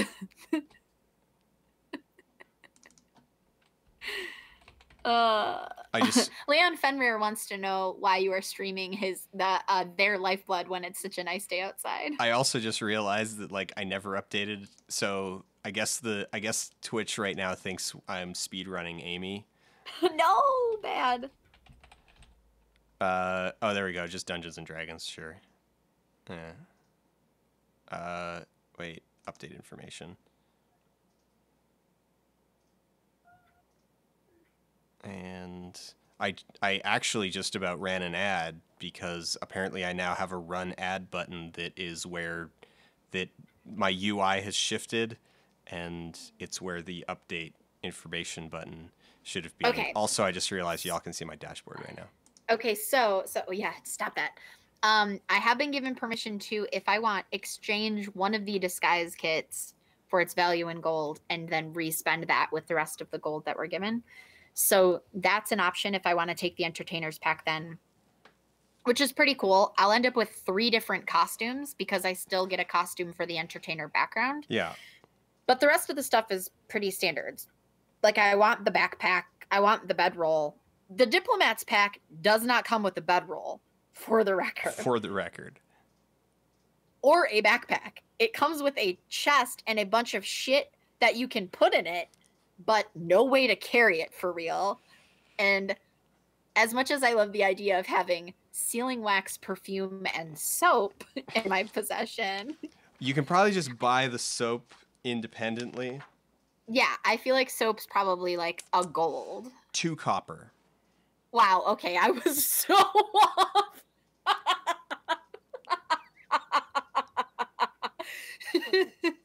It's 2 copper.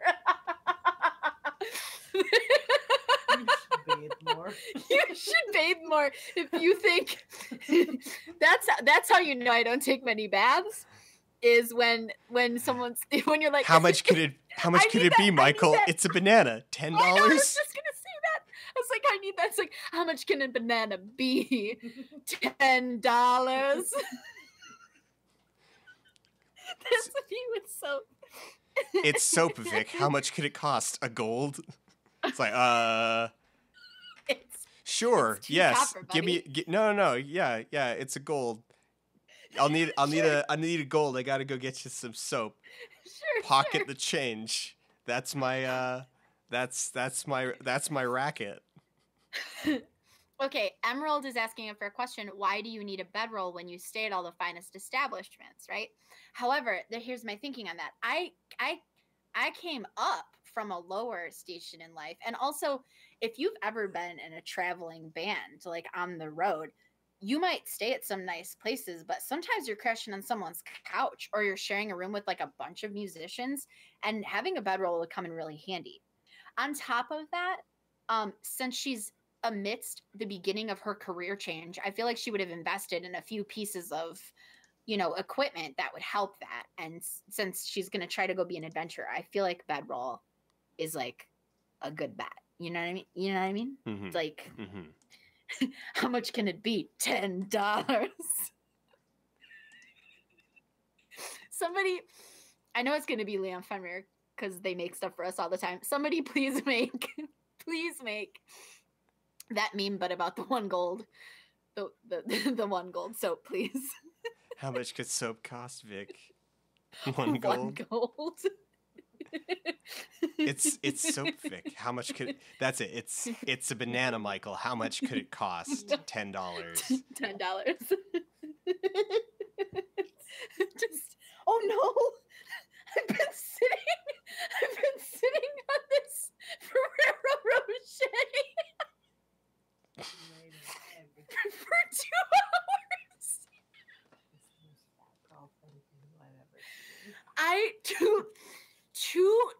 In my defense, no, it did not come out of the wrapper and melt to my ass. So I am winning right now.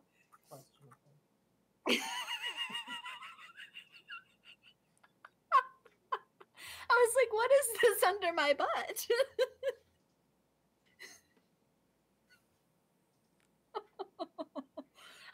I will eat it once it's not So body TJ temperature. says that it's a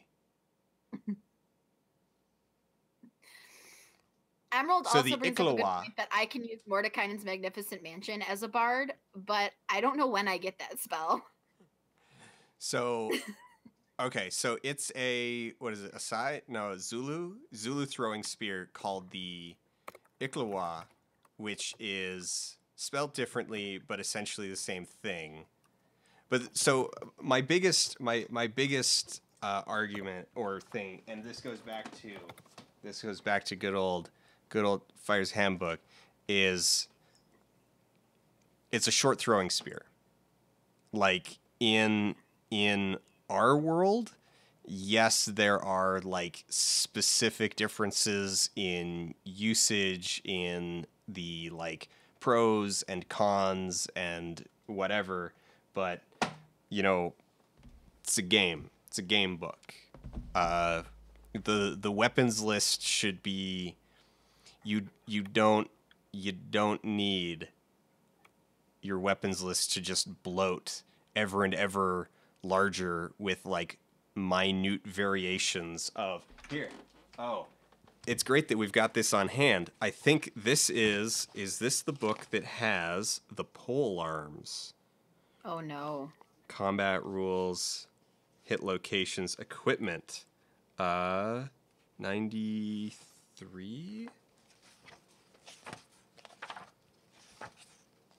I do have to I'm scrolling through the rest of the equipment trying to find out where it says anything on what they consider costumes, if there's like specific categories or anything in there. And like, you know how there's like also like fine clothes and that sort of thing. And I'm scrolling through the food section under which one of the line items is meat chunk. All right. So here's the weapons that this book adds: arrows, stone, belaying pin, bow stick, bolas, cestus, chain, dagger, bone dagger, stone dagger, daikyu arrow, gaff hook, attached and held, stone javelin, one hand, two handed, bone knife, stone knife, knife made of either bone or stone. Different, however, like from a dagger, lasso, mangosh, net, nunchaku, polearm, naginata, tetsubo, sai, shuriken, long spear, stone spear, stiletto, cutlass, drusus, katana, rapier, saber, and wakizashi. And the difference between most of these is nominal. Like a bunch of these, it's actually a bunch of these, like the belaying pin is like 1d3 damage.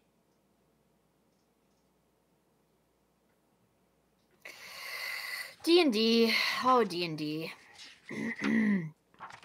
D&D. So the Drusus is a gladius short sword of exceptional quality, as per the types of weapons and quality descriptions in the character creation chapter of this book. So, like, it has all these rules for a Drusus, which is just a short sword. It's just a short sword. Like, Magical. it doesn't need to be absolutely magical. It doesn't need to be a separate entry. Doesn't it though? Is it this? Which book is it that has? But doesn't it though?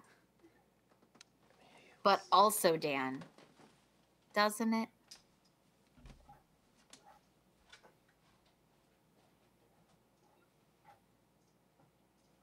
Okay, so I see armor. I see the descriptions of armors. I see shields. I see wealth and selling crap. But what I don't see is where's the listing of what like fine clothes are worth? And what do they consider a costume liquid U required? You know? I need to know these things because I have 3 costumes. I need to know if that's worth having. Are they all the same? Do I have like 3 identical clown outfits? Like what? What Okay. is this? What is this? All right. Second edition weapons list. Here, it's actually the base book. It's actually the base book that has this. Uh, I gotta show you this. All right. Here's the weapons list: Oh God, arquebus, Dan. battle axe, You and blowgun, lists. blowgun with barbed darts, needle darts, bow, composite longbow, composite shortbow, flight arrow, longbow, sheaf arrow, shortbow, club, crossbow with hand quarrel, hand crossbow, heavy quarrel, heavy crossbow, light quarrel, light crossbow, dagger or dirk, dart, footman's flail, footman's mace, footman's pick, hand or throwing axe, harpoon, horseman's flail, horseman's mace, horseman's pick, javelin knife, lance, heavy horse lance, light horse lance, jousting lance, medium horse lance, man catcher, morning star, and then all pike like pole arm. The pole arms are the all pike, the bardish, the bec de corbin, the bilguisarm, the fauchard fork, the glaive guisarm, the guisarm volge, the halberd, the hook fauchard, the lucerne hammer, the military fork, the partisan, the rancier, the speedum, and the volge. That's quite the list. I totally zoned out. Oh yeah, yeah. And then the quarterstaff, scourge, sickle, sling, sling bullet, sling stone, spear, staff, bastard sword, one-handed, two-handed, broadsword, khopesh, long sword, scimitar, short sword, two-hand sword, trident, warhammer, and whip.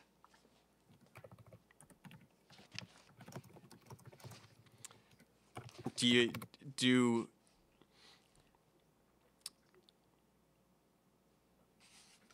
Does anyone really care about the fact that a Bilguisarm costs 7 gold, while a bec de corbin costs Yes. 8? Everyone cares. It's also like one of those. Okay, so I think that the only time something should have like a separate line like that, when there's like basically a bunch of names for slightly different but yeah, the same thing, is when they are when they do essentially have different fighting styles. Like for example, a katana and a scimitar are both curved blades, but the fighting styles for either of those are extremely different. I don't like, the thing is from a game perspective, they're not different enough. Not right, but if you're coming from where D&D came from, which is as realistic of a combat system as possible, then you shouldn't be able to just know how to use a katana if you know how to use a scimitar, if you're really thinking about it from that perspective. Now, I'm not saying I agree with that, but I'm saying that I could understand separate line items in those cases. Yeah, where you're trying to like replicate that. It's like there is actually like you're working from a very precise sort of historically accurate arms manual, and it's like just picking up a different kind of pointy stick might throw you off. Right, and right. But then you back up and you're like, it's a game, it's a pointy stick, they all do 1d8 damage. Why are there 7 different lines, and why does one cost 5 gold and another cost 4 and another cost 7? Right. So the emerald makes a slightly I don't know, better point, but a good point in general, that it could be a reference to that there's like normal and finesse weapon types. So like one uses strength, one uses dex. Yeah. So like, I mean, so that's a core mechanical difference. So it would be like, okay, well, you know, you have your strength based sword, you have your, you know, basically what you need actually. And okay, so let's talk Dungeon World for a second. And part of why I love it is that Dungeon World is just like Here's a sword, a gun, a bow. Like not even that. It's like here's your character class. Your character class does D8 damage. So, and this is one of the things. This, if they wanted to actually, like, they could have worked this into 5th edition if they wanted to give fighters a thing. So it's like fighters have all of these weapon proficiencies. What they should have done with fighters is they should have given them a base weapon die. That it's like, it doesn't matter what you use. You do D8 damage with it. unless its damage die is higher. Like, so if you pick up a table leg, it's not a, 1d3 club. It's a d8 lethal piece of machinery because you are the weapon. Literally, the Diplomat's pack is the only one that includes a chest instead of a backpack.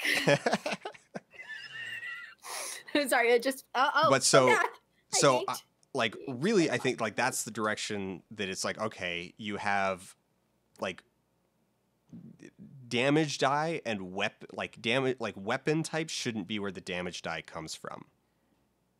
Sure.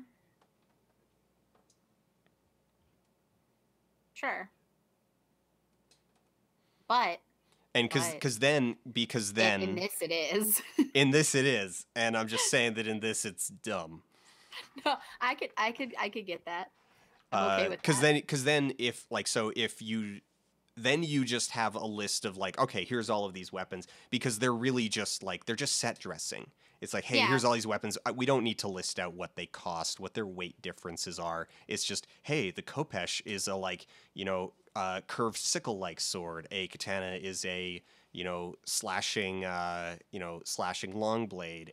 Like, you're really just describing them to kind of get players like, to get the creative flow going, maybe give them some ideas, but you're not saying that it's like, it's like, oh no, there's totally a mechanical difference between a Bec de Corbin and a Glaive Guisarme. Right.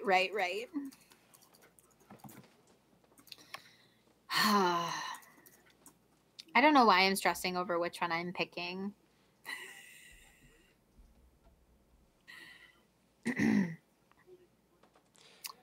Would you have the classes with their own individual damage die and then certain weapon types classes with an extra plus damage mod?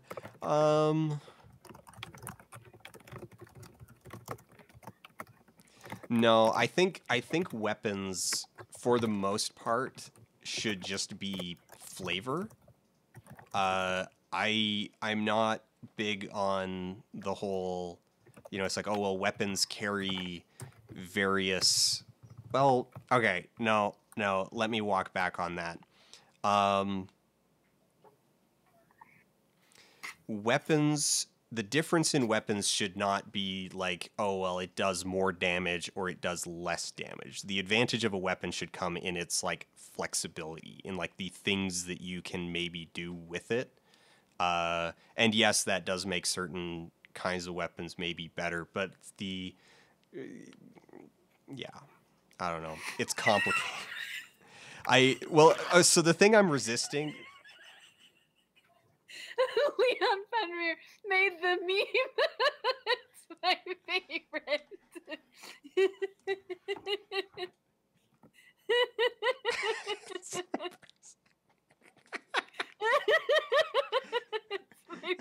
I'm saving it forever.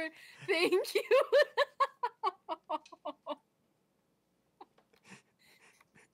Hold on one second. I'm just hold on. Just hold on. Basically the thing that I'm resisting saying, is just like, I would just lift the weapons. I would just lift the system out of Dungeon World. Yeah. Oh, it is hold on. Because it actually only costs 2 copper, but I had guessed that it costed a gold. Oh, 50 bars of I was very off. Yeah. Sorry, I had to explain to Chris, who did not get it.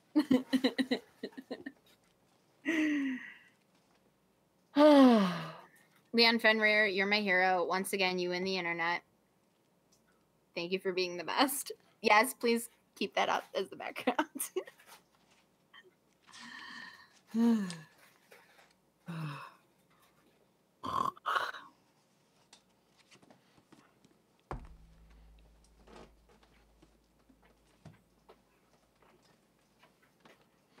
So, okay. All right. Here, within the D&D framework, if I were going to house rule it into D&D, how I would do it is that, weapons, your weapon damage die comes from your class, and then simple weapons are exactly what they sound like. They're simple, and then martial weapons have an added attribute. and that's how I would simplify it. So then, and then they would have one attribute that kind of makes them, you know, special. And then really access to them is gated by access to martial weapon proficiency or specific weapon proficiencies. Oh, Amy, you just pushed that can over real good. Hey, Amy, come here. Come here. Come here, Amy. Yeah, Dan, H-Bomb is reminding you are still set to Amy. Please set to D&D or IRL. I have set it to, I corrected that. I corrected that like 10 minutes ago. Should be drawing in some new people. I set it to D&D. We're on D&D. Right, I'll take it. Amy cat. Okay, Dan, help me figure this out. I need to figure out if I want the Diplomat's pack that doesn't include a backpack, but instead includes a giant chest full of shit, or the Oh! What just fell? Amy is knocking cans off my desk and watching them fall. Or the Entertainer's pack, which gives me an extra disguise kit that I can use as gold, and 2 costumes, which I also get one for the Entertainer background, which means I would have 3 full costumes. I think you should take the one. You should take the one with the disguise kit, sell it, and buy some soap. Buy a water clock. I'm in. I'm in. I don't want to haul around the chest, so I'm gonna buy a water clock. Needs a source of running water to work. No, because okay, so I could buy a backpack. It's only a couple gold. In fact, I don't even know. And you could put your backpack, and you could put literally probably copper. Then you could put you could put your backpack in your chest. Yes, I could. A backpack. Oh, I was right. All right, a backpack is 2 golds. So all right, legit. If I do that right, I get all of the paper and the writing materials, which feels like, a musician thing to have. Mm-hmm. I also get a freebie set of fine clothes, which are one of the most expensive clothes sets to have, and a costume. Like, I could turn it into that with a disguise kit, a costume. Yeah. But, like, having a legit set of fine clothes is kind of like, huh? Yeah? Mm-hmm. Also, I get a straight up an oil lamp with oil. So, like, no fucking torches for me. Oh. I'm glamping out in this bitch. Like, I'm going out on my first adventure with, like, a real lamp, a wagon with all my shit in it, like a traveler's trunk. You know that, in the beginning of the Titanic when they show all the people, like, just throwing their luggage sets at the servants to load on the boat? That's gonna be me, but adventuring into a dungeon.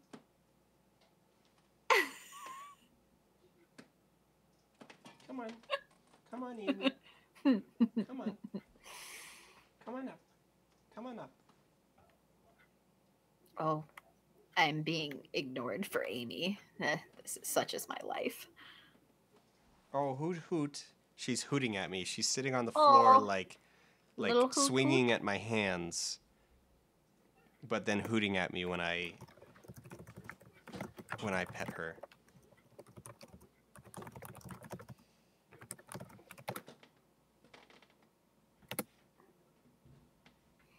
Everyone's being ignored in favor of Amy. So yeah, so do I take the one that has, like, the more expensive intrinsic value but has, like, the paper and stuff, which feels musician-y, or do I take the one that has, like, extra disguise and costumey things and a bedroll, which is slightly more practical? I know. See, they both have draws for me. This is why I'm having such a hard time, because they both, like, fit things for different reasons. Yes. You should take the more expensive one. Because I can't fucking afford that shit on my own. Is that what you're trying to say? And then we can sell it as needed. Right, we could sell it all off. Yes. In fact, I could get that one, sell it all for its intrinsic value, and use it to buy a wagon to carry all of our loot with. Oh, hey Amy. Are you going oh to no, sleep? she's Okay. just crossing. Bye. Bye-bye. Train tomorrow? Sure. Yeah. He said he'll drive in his fancy car. When are you gonna feel like waking up? I'm gonna wake up at like 8. That's way too early for anyone to wake up ever. Don't do that. Just never wake up. That's bad. That's too early. Sleep more. You look so sleepy. No? Are you wired? Thinking about what's next?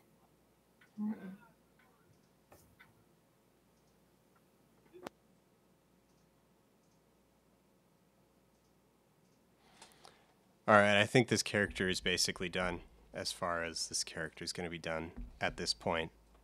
This is just Amy. Hey, Amy. I see you. Hey, Amy, come here. Come here, Amy. Come here. Come here. Hey.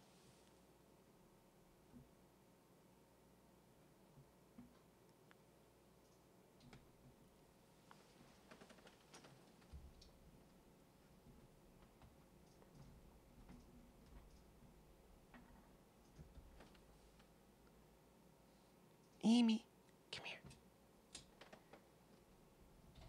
Oh, attacking my hand while I turn the camera. Come on. Come here. Come on. Bam! I'm back. There we go. There we go. There's an Amy.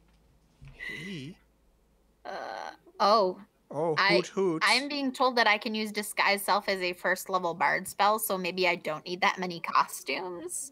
But I also feel like costumes just like lend themselves to the rock star character. Like I'm not gonna wear the same stupid robe to every gig. You know what I mean? You know what I'm saying? You know?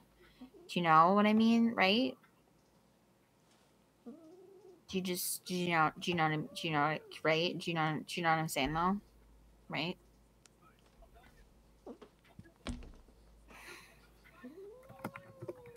Oh, so angry.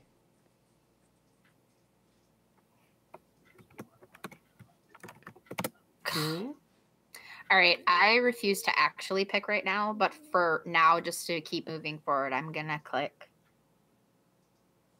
the Diplomats pack just for funsies. All right, you'll take the Diplomat pack.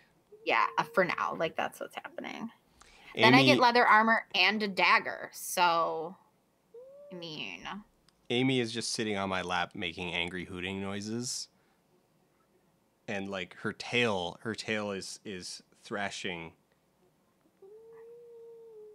Oh, there we go. Pawing at my. Can you all hear those angry hooting noises? Whoo! Yeah, I did hear one of them. She's so grumpy. She's grumpy, but she wants to. Like, she gets in these moods where she gets like grouchy, but demands attention. But then when you try to give her attention, she's like, no. Like, no. Yes, that's exactly how the kitty here is. So she like came up. Oh my god, you guys! Because Dan's actually showing you my face. I can show you the cat. She's just sitting here in my lap. Like she clearly doesn't want me to like terrified of interact with her, but she's also not just walking away. Hi, Molly. Look at everybody. Look at that. Yeah, hi. Hi, little sniffer. Oh, easy, good Molly. Oh, yeah, look, it's you on there. Are you fascinated? I'm going to touch your little beans. Oh, sorry. It's a little kitty. uh, okay, back to the couch. I'm gonna BRB to find a bubble, and then we're gonna finish these mofos so that we can make our second characters, Dan. I don't know if we're gonna do the second ones tonight. Dan, get your life together. All right, BRB, bro. Amy, if I lean over to tilt the camera, what are you gonna do? Are you gonna freak out? I wish I had the camera here at my perspective so you could see this very angry cat that just kind of refuses to leave. She is clearly very upset with me, but also is entirely content with just sitting here in my lap. Oh, that's a glare. That is definitely you glaring at me.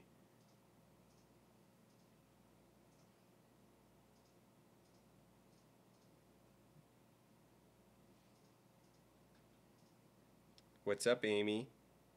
What's up? What's up? Oof, oof. Hoot, hoot.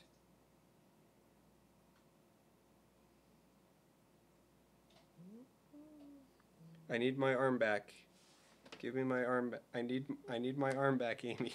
Do not get upset at me for taking my arm back.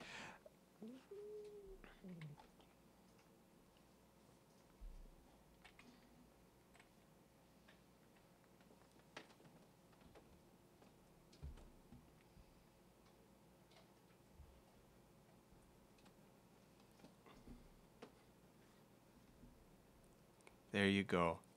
There you go, Amy. You can tell she's planning, she's going to murder my hand the moment she has the opportunity. She really wants to. Hey, Amy. Hey, Amy. Hey, Amy. Oh. Oh. If you're so angry, here, can everybody hear Amy?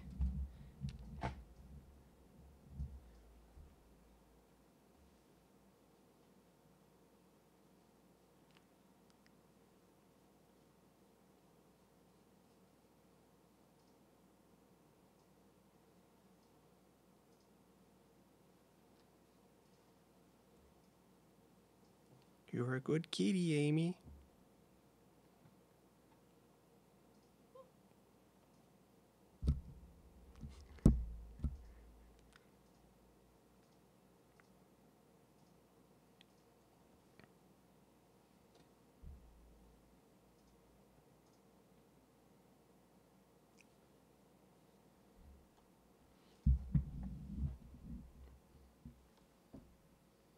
All right, so Chris is not back yet. I think my character's more or less done.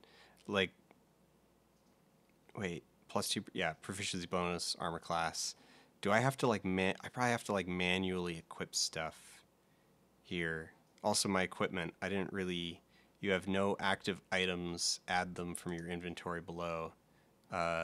Wear and wield and. Amy, what are you doing? Here, what if I take the book away? And just... Oh! Was that your, like, little cave space? Oh.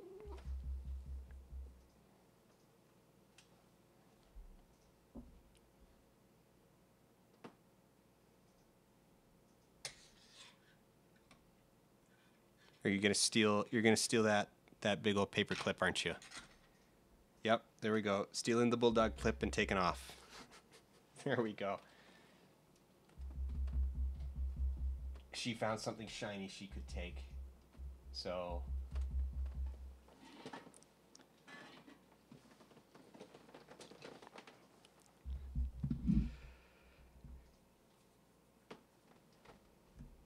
I'll get that back. I'll get that back later. It's hers now. She's walking around. She's walking around with it in her mouth. Yeah. Amy, everybody loves you. My paperclip. Yeah, just waiting for Crystal to come back.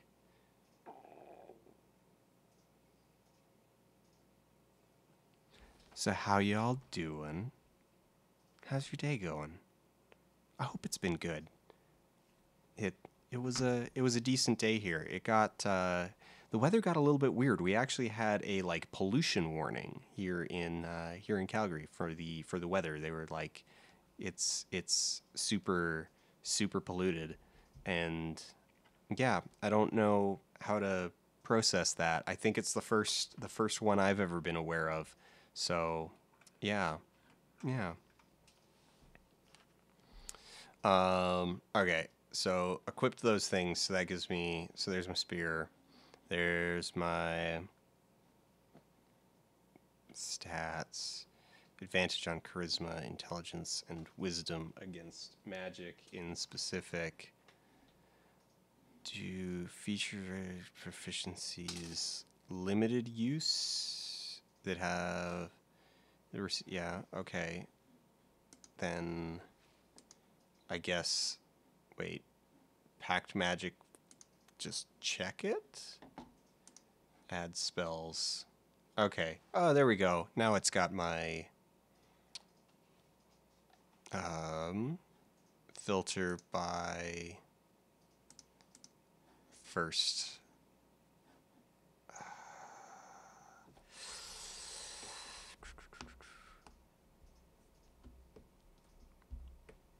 I'm trying to remember the difference between charm person and command. Like, I mean, obviously there's like small, like there's use differences. I'm just trying to remember what it is. Okay, so command, cordon of arrows, counter spell, create food and water, contact other plane, contagion, control, conjure, compelled, clone, command. First level enchantment, 1 action, 60 feet, verbal, 1 round. You speak 1 word command to a creature you can see within range. The target must succeed on a wisdom saving throw or follow the command on its next turn. It has no effect if the target is undead, if it doesn't understand your language, or if your command is directly harmful to it.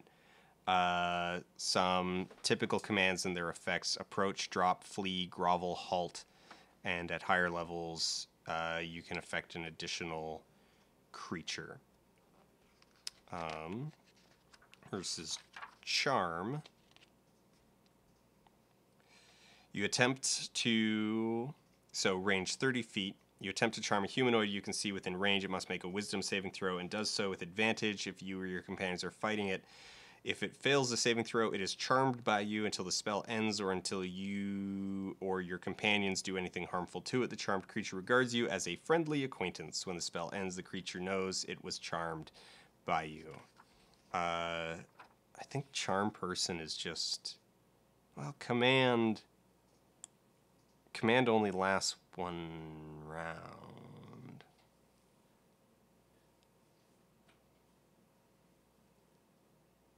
I think charm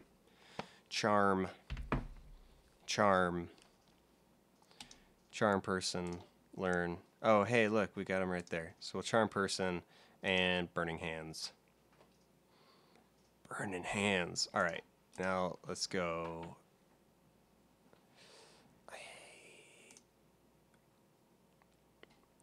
Yeah, Eldritch Blast.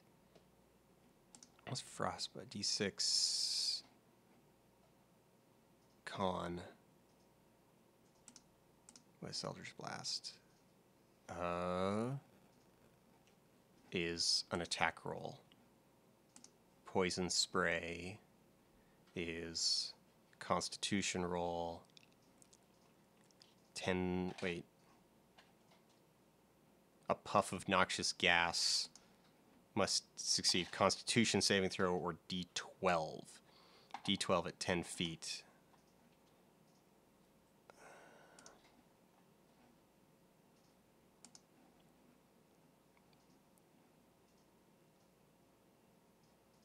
Ooh. I might change this later. But True Strike. And yeah, to start. Yeah. Yeah. Yeah. Yeah. Yeah.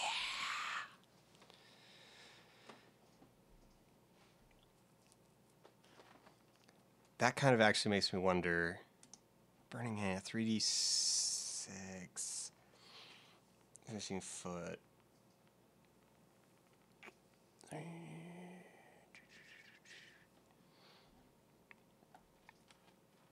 But it's also area. It is area, yeah. 15-foot cone. So it's actually potentially like tons of damage. Tons and tons of damage.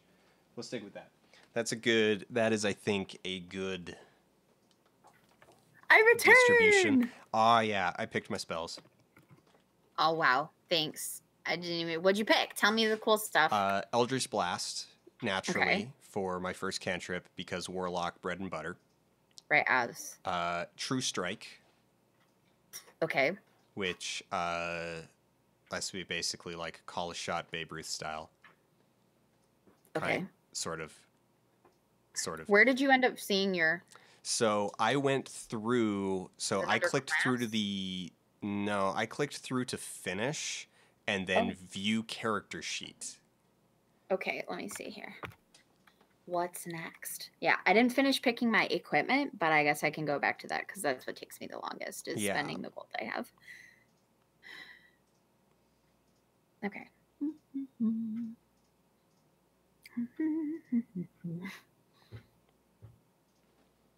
Let's see. Obviously, I have to give it like an hour to do this because my computer and running multiple tabs when one of them is okay. View character sheet.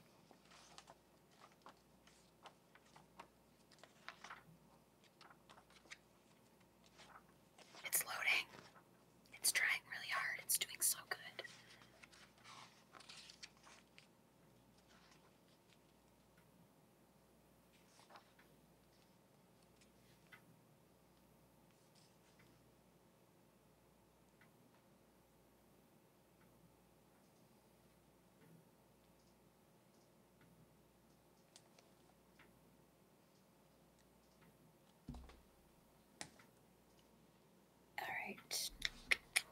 Let's see here. Attacks. I got attacks. Features. Notes, limited equipment. Spells! Okay, cool. I found it. So I get to pick 4, right? Yep. Oh, I get to pick 2 cantrips. Swanky. Can you cast Magic Missile? I'm looking. I can cast like super Magic Missile. I can't. Like Eldritch Blast is better than Magic Missile, aside from the fact that Magic Missile doesn't require a Magic Missile just auto hits. I have Dancing Lights, Light, Mage Hand. Oh, that's how I carry my chest, you guys. You go. Or I could take Invisible Servant. I want Burning Hands and Charm Person, but I could take Invisible Servant. Invisible Servant's pretty bad. You probably have Invisible Servant on your list too. What if our party was really 3 people? It was me, you, and the Invisible Servant who carried our chest, which we just treated like the chest was an object with a personality. I think Invisible Servant's on your list too. I like how we just responded to Harry and then just but didn't actually acknowledge that he's here. Is he still here? Yeah. Did he stay? Yeah. Oh yeah. There Harry. we go. I can see. I rolled stealth. That was a joke. Carries up to 10 pounds. So, I also get Mending, Message, Minor Illusion, Prestidigitation, which is one of my favorite words and also a great spell. Thunderclap, True Strike. Yeah. Does that And mean all other vicious. strikes are fake strikes? Oh, hi! You came to say hello. Oh, hello. You sneaky little It fucker. it only took me. I'm sorry. I had realized that I Mickey was still characters. set to Amy and speedrunning before you passed along the message, or before the message got passed along. But we were still sitting in Amy speedrunning for a good, I don't know, 2 hours. Yeah, when I joined the stream, it said Amy and speedrunning, but it's different now. The Yeah. title is still Speedrun Learning Curve, but I'm going to stop complaining because usually it turns out I was wrong. So here's the thing. True Strike as a cantrip is interesting, but sucks. It takes your whole action to cast it and doesn't work on your attack till the next turn because it takes your action to cast it. Oh. So, like, I'd have to spend one round to say, I would like to True Strike that dude over there, and then can't do it till the next round. Yes. So, I mean, cool. So the main value of it is if you're like laying an ambush. Like Gotcha. the big kind of main use case is if you're laying an ambush or if there's something That's like your going one surprise round action is to cast True Strike on something. And then yeah, like or not even like the surprise round, like the pre-surprise round. Like you can see them coming, you know, or if you're like out of range. I mean, the problem is that the range is like 30 feet.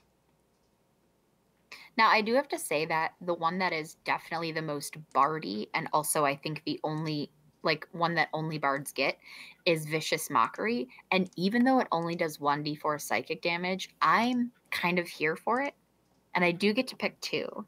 So I feel like I owe it to myself to take Vicious Mockery. So really it comes down to now I just have to pick like another fun one. Actually, I'm going to swap True Strike for Prestidigitation because you can do all kinds of just like random bullcrap with it. Or Minor Illusion. Actually, Minor Illusion's also really cool. Actually, yeah, I'm going to take Minor Illusion. I mean, like, okay, listen, you create an instantaneous, harmless sensory effect such as a shower of sparks, a puff of wind, faint musical notes, or an odd odor.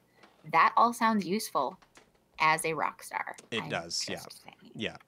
Yeah. Yeah.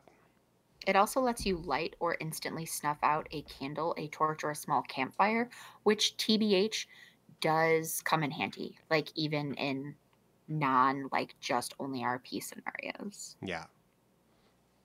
So Harry, how's your day been? Oh, it's been good. Yeah, I went to bed at 10:30. I was really tired. I was like, wow, I might sleep all night, and then I woke up at 3:30. So I love it. So now you're here. I love it when that happens. Yeah, it's great. Yeah. I recorded. Do you folks know Philosophy Tube? Yeah. He asked me to record a section for his video about Hegel and identity politics. He gave me a piece of script to read out, so I paraphrased it at a camera and then rambled for about a minute and a half about Blade. And hopefully he likes it. I don't know.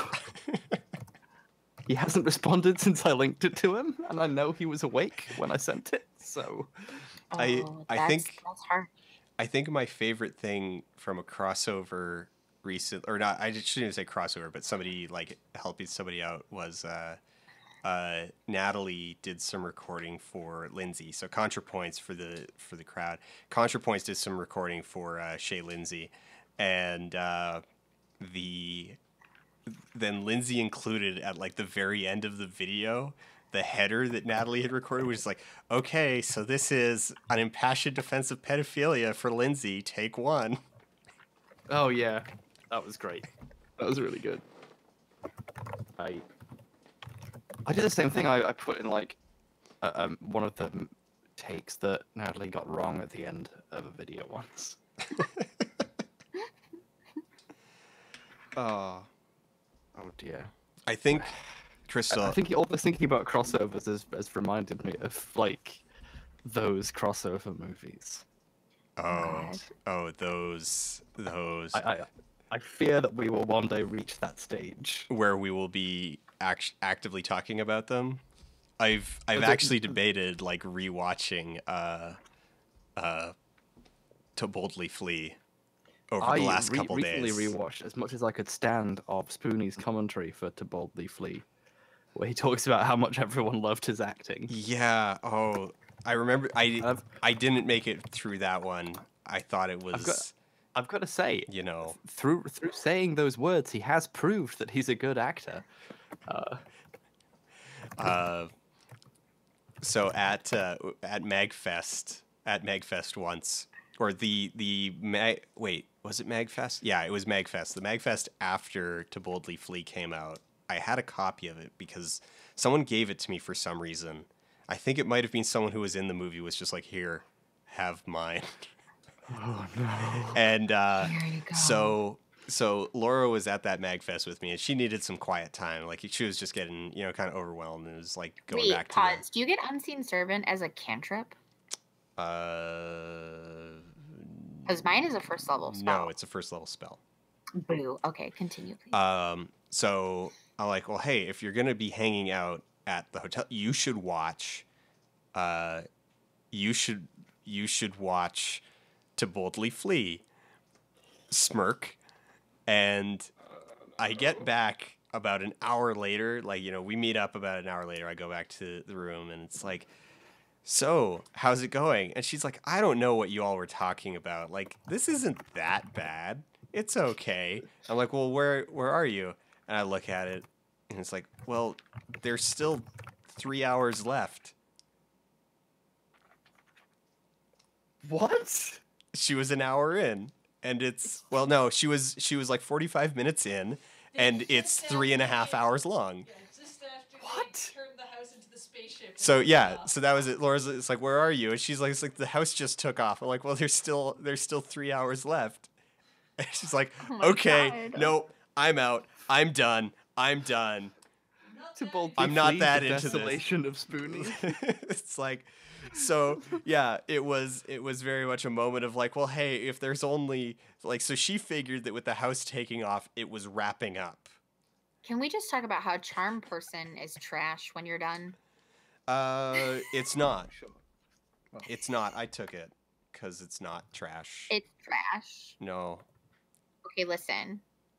Charm Person just makes them be your friend. Yeah. It doesn't actually let you do any commanding or anything. No. And then as soon as it ends, they know that you fucking cast a spell on them to charm them. Yes, but they're already dead by that point. Okay, all right. I will give you that, you deceptive fuck. This is why I like that you're my best friend. Yeah.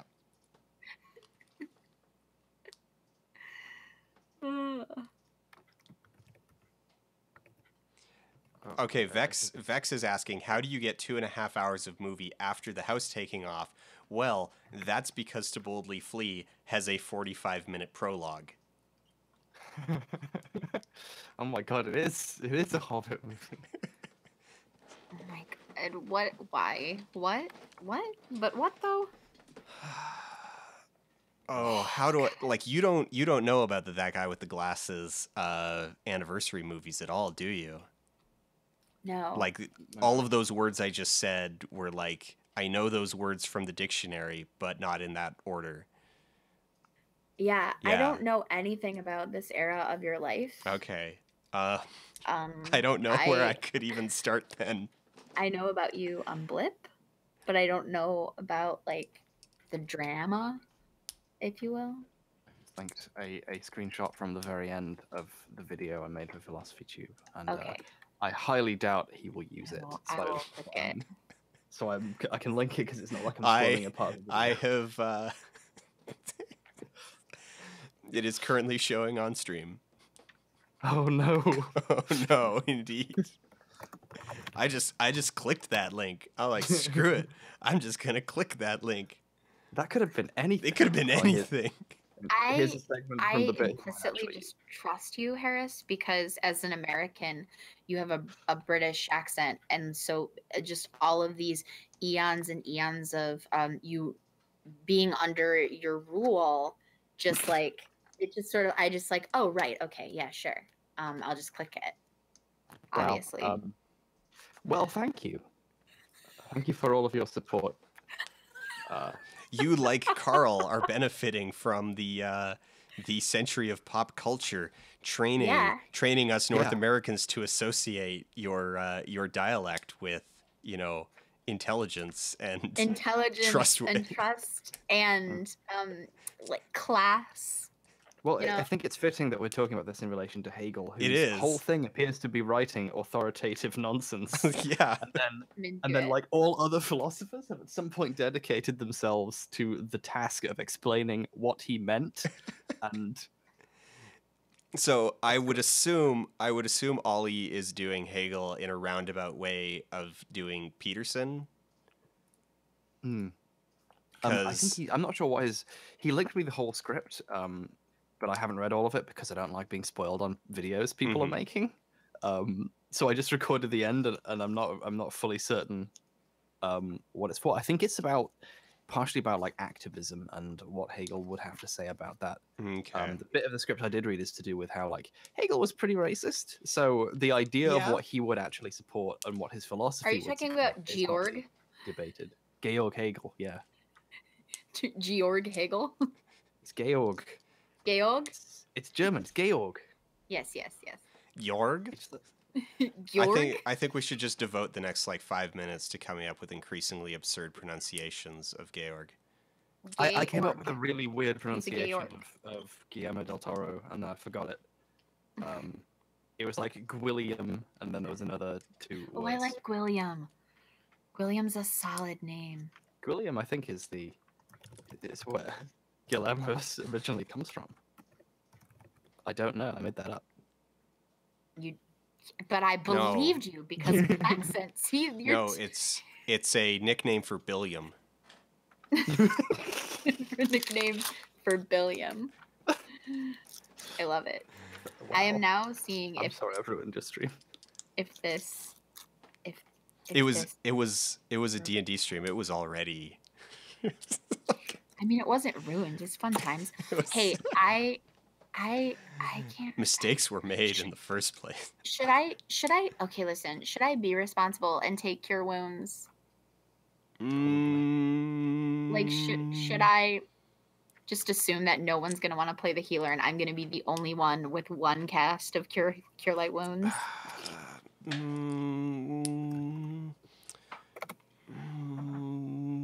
Right. Sure. Should I? Maybe. Okay. Well, I mean, really, you should wait and see who else has what, because we're bringing two characters and then we're actually building the party. Right. But I get to pick 4 and I can change it. I can swap it out for something later. So I might as well pick it as one of the 4. We're going to have spent all of this time working on this pair of this bard warlock duo, and then we're going to end publicly working on it, and then we're going to end up playing our cleric paladin duo and dwarves instead. Right. No, but we'll just have another stream before game where we make the dwarf and where we make the cleric paladin duo. Or we could just start it now. We can just say fuck these guys for now and just begin the dwarf generation. I think it's late. What is it? Is it, Dan? The first time I'm like, hey, let's keep going, and you're the one who's like, let's be responsible. I need to finish one more level of the Rango game. I mean, come on. Oh, Harris man. just woke up. Are you really gonna go to bed now? I could fire Rango back up. Just finish Rango. It turned out that, things on Wednesday, the speedrun on Wednesday was a little bit rocky. I had frame rate problems. I think it might have been because because my PlayStation sat on the Rango main menu for 2 days. That's gonna happen, yeah. That's not optimal for speedrunning. No, I think you should maybe reset the machine in between those. You should do you know if you're in Deep GQ yet? April 4th. Awesome! Wow. That's awesome. So April 4th they announce. April 4th they announce. Awesome. Oh right. Oh, find it out. Yeah, So find out on the 5th. I know it's like 100 years away. Yeah. So that would have been really really precipitous though, because the friend whose house I'm always at in Denmark when GDQ is happening is visiting me in April. So it'd be cool if it happened in April, but obviously Oh. not. But when you go on, you should go on, and it should cut to the Rango loading screen, and you should say, "For luck, I always leave I Rango always when leave when the possible place. first." I I leave it love it. idling I on love it. Durango for as long as I'm rooting for Dan to make it in simply for purely selfish reasons. One, it means that he can stop speed running Amy eventually, and two, he will be required to fly me to GDQ to sit on the couch for him, because otherwise, what is he to do? And When is I GDQ? just get a freebie vacation. last week of June. Oh wow! Wait, wow! You mean the time I might be in the States? Well, no, wait. I would require me to be there for like 3 weeks. Yeah, No. I have nothing else. I've been like messaging everyone I know if there's anything happening in America, so that like the one reason I'm going is more reasons. More reasons. So I'm not just there for like 2 days. Stack the reasons.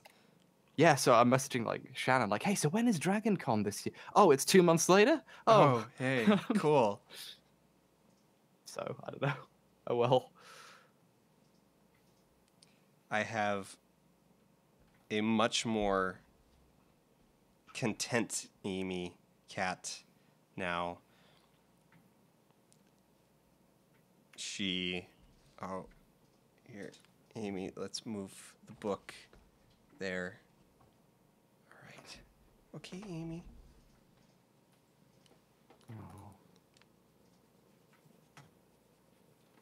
I actually, okay, this is kind of me being incredibly stupid now, but I really, I like the idea of there being a new paradigm version of the crossover movie where everyone's just kind of depressed and this is their day job and nothing interesting happens and the stakes are incredibly low. Oh man, that'd be great, actually. Yeah, I'm trying to avoid having my backup YouTube account shut down.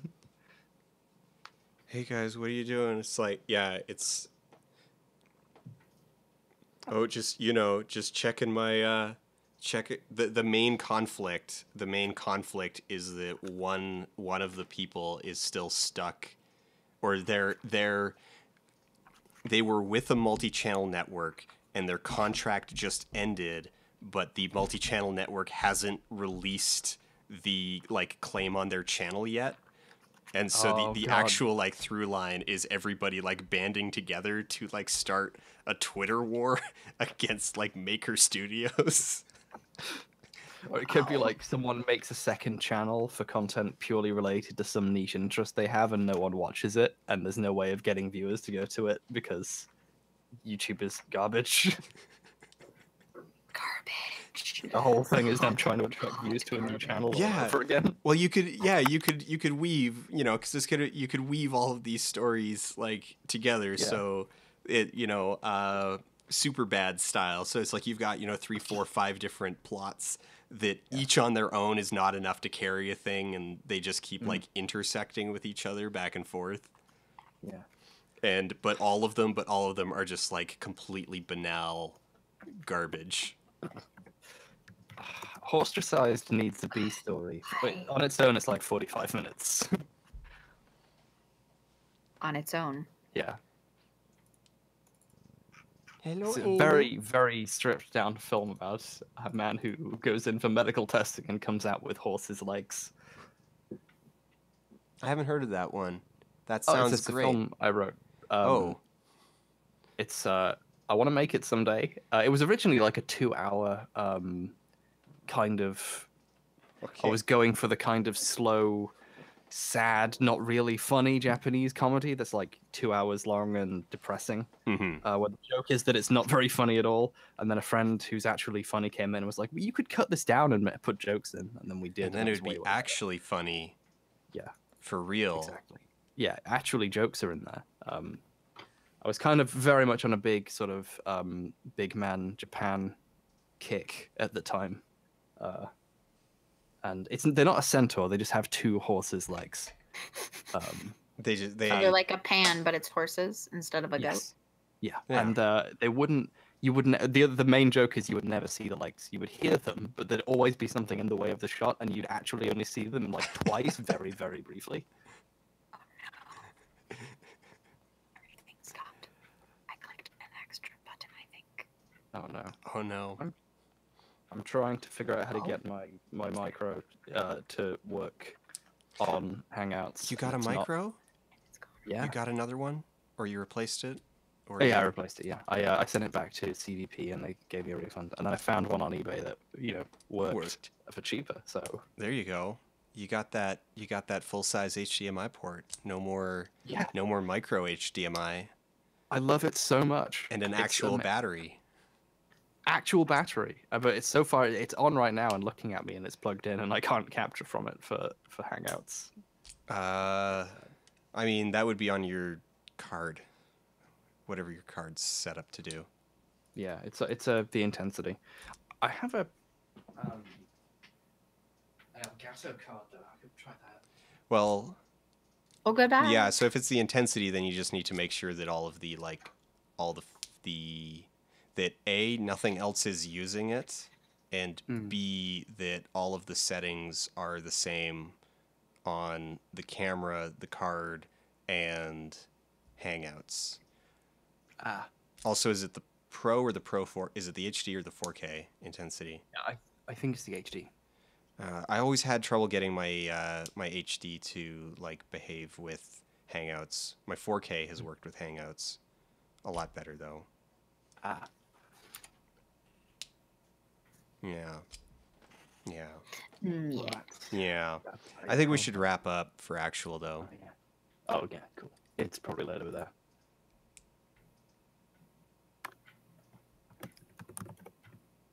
I like how I said that and then just let that hang. Carried on. Yeah. Just didn't do anything. That's a great sign. That's actually a perfect sign that it probably is in fact actually time to wrap everything up. When you're like, we should wrap up, and then you just stand there. And then you sort of. And then you just sit there. It'd be great if we could stop. Yeah, Great if we could just not just yeah. be here All with an audience anymore. Yeah. Tell them to go away so we can do our post-stream wrap-up where we talk about awful things with each other that no one ever knows about. All right, everybody, go away so that we can do our post-stream wrap-up where we talk about awful things that we don't stream. Thanks for coming. Thanks for hanging out for this D&D nonsense. Now go away and say goodnight to your pets and take care. We love you. Now leave. And you're awesome. Now get out of my house. Good night. We love you. Leave. Go away. Good night. I'm hitting the button.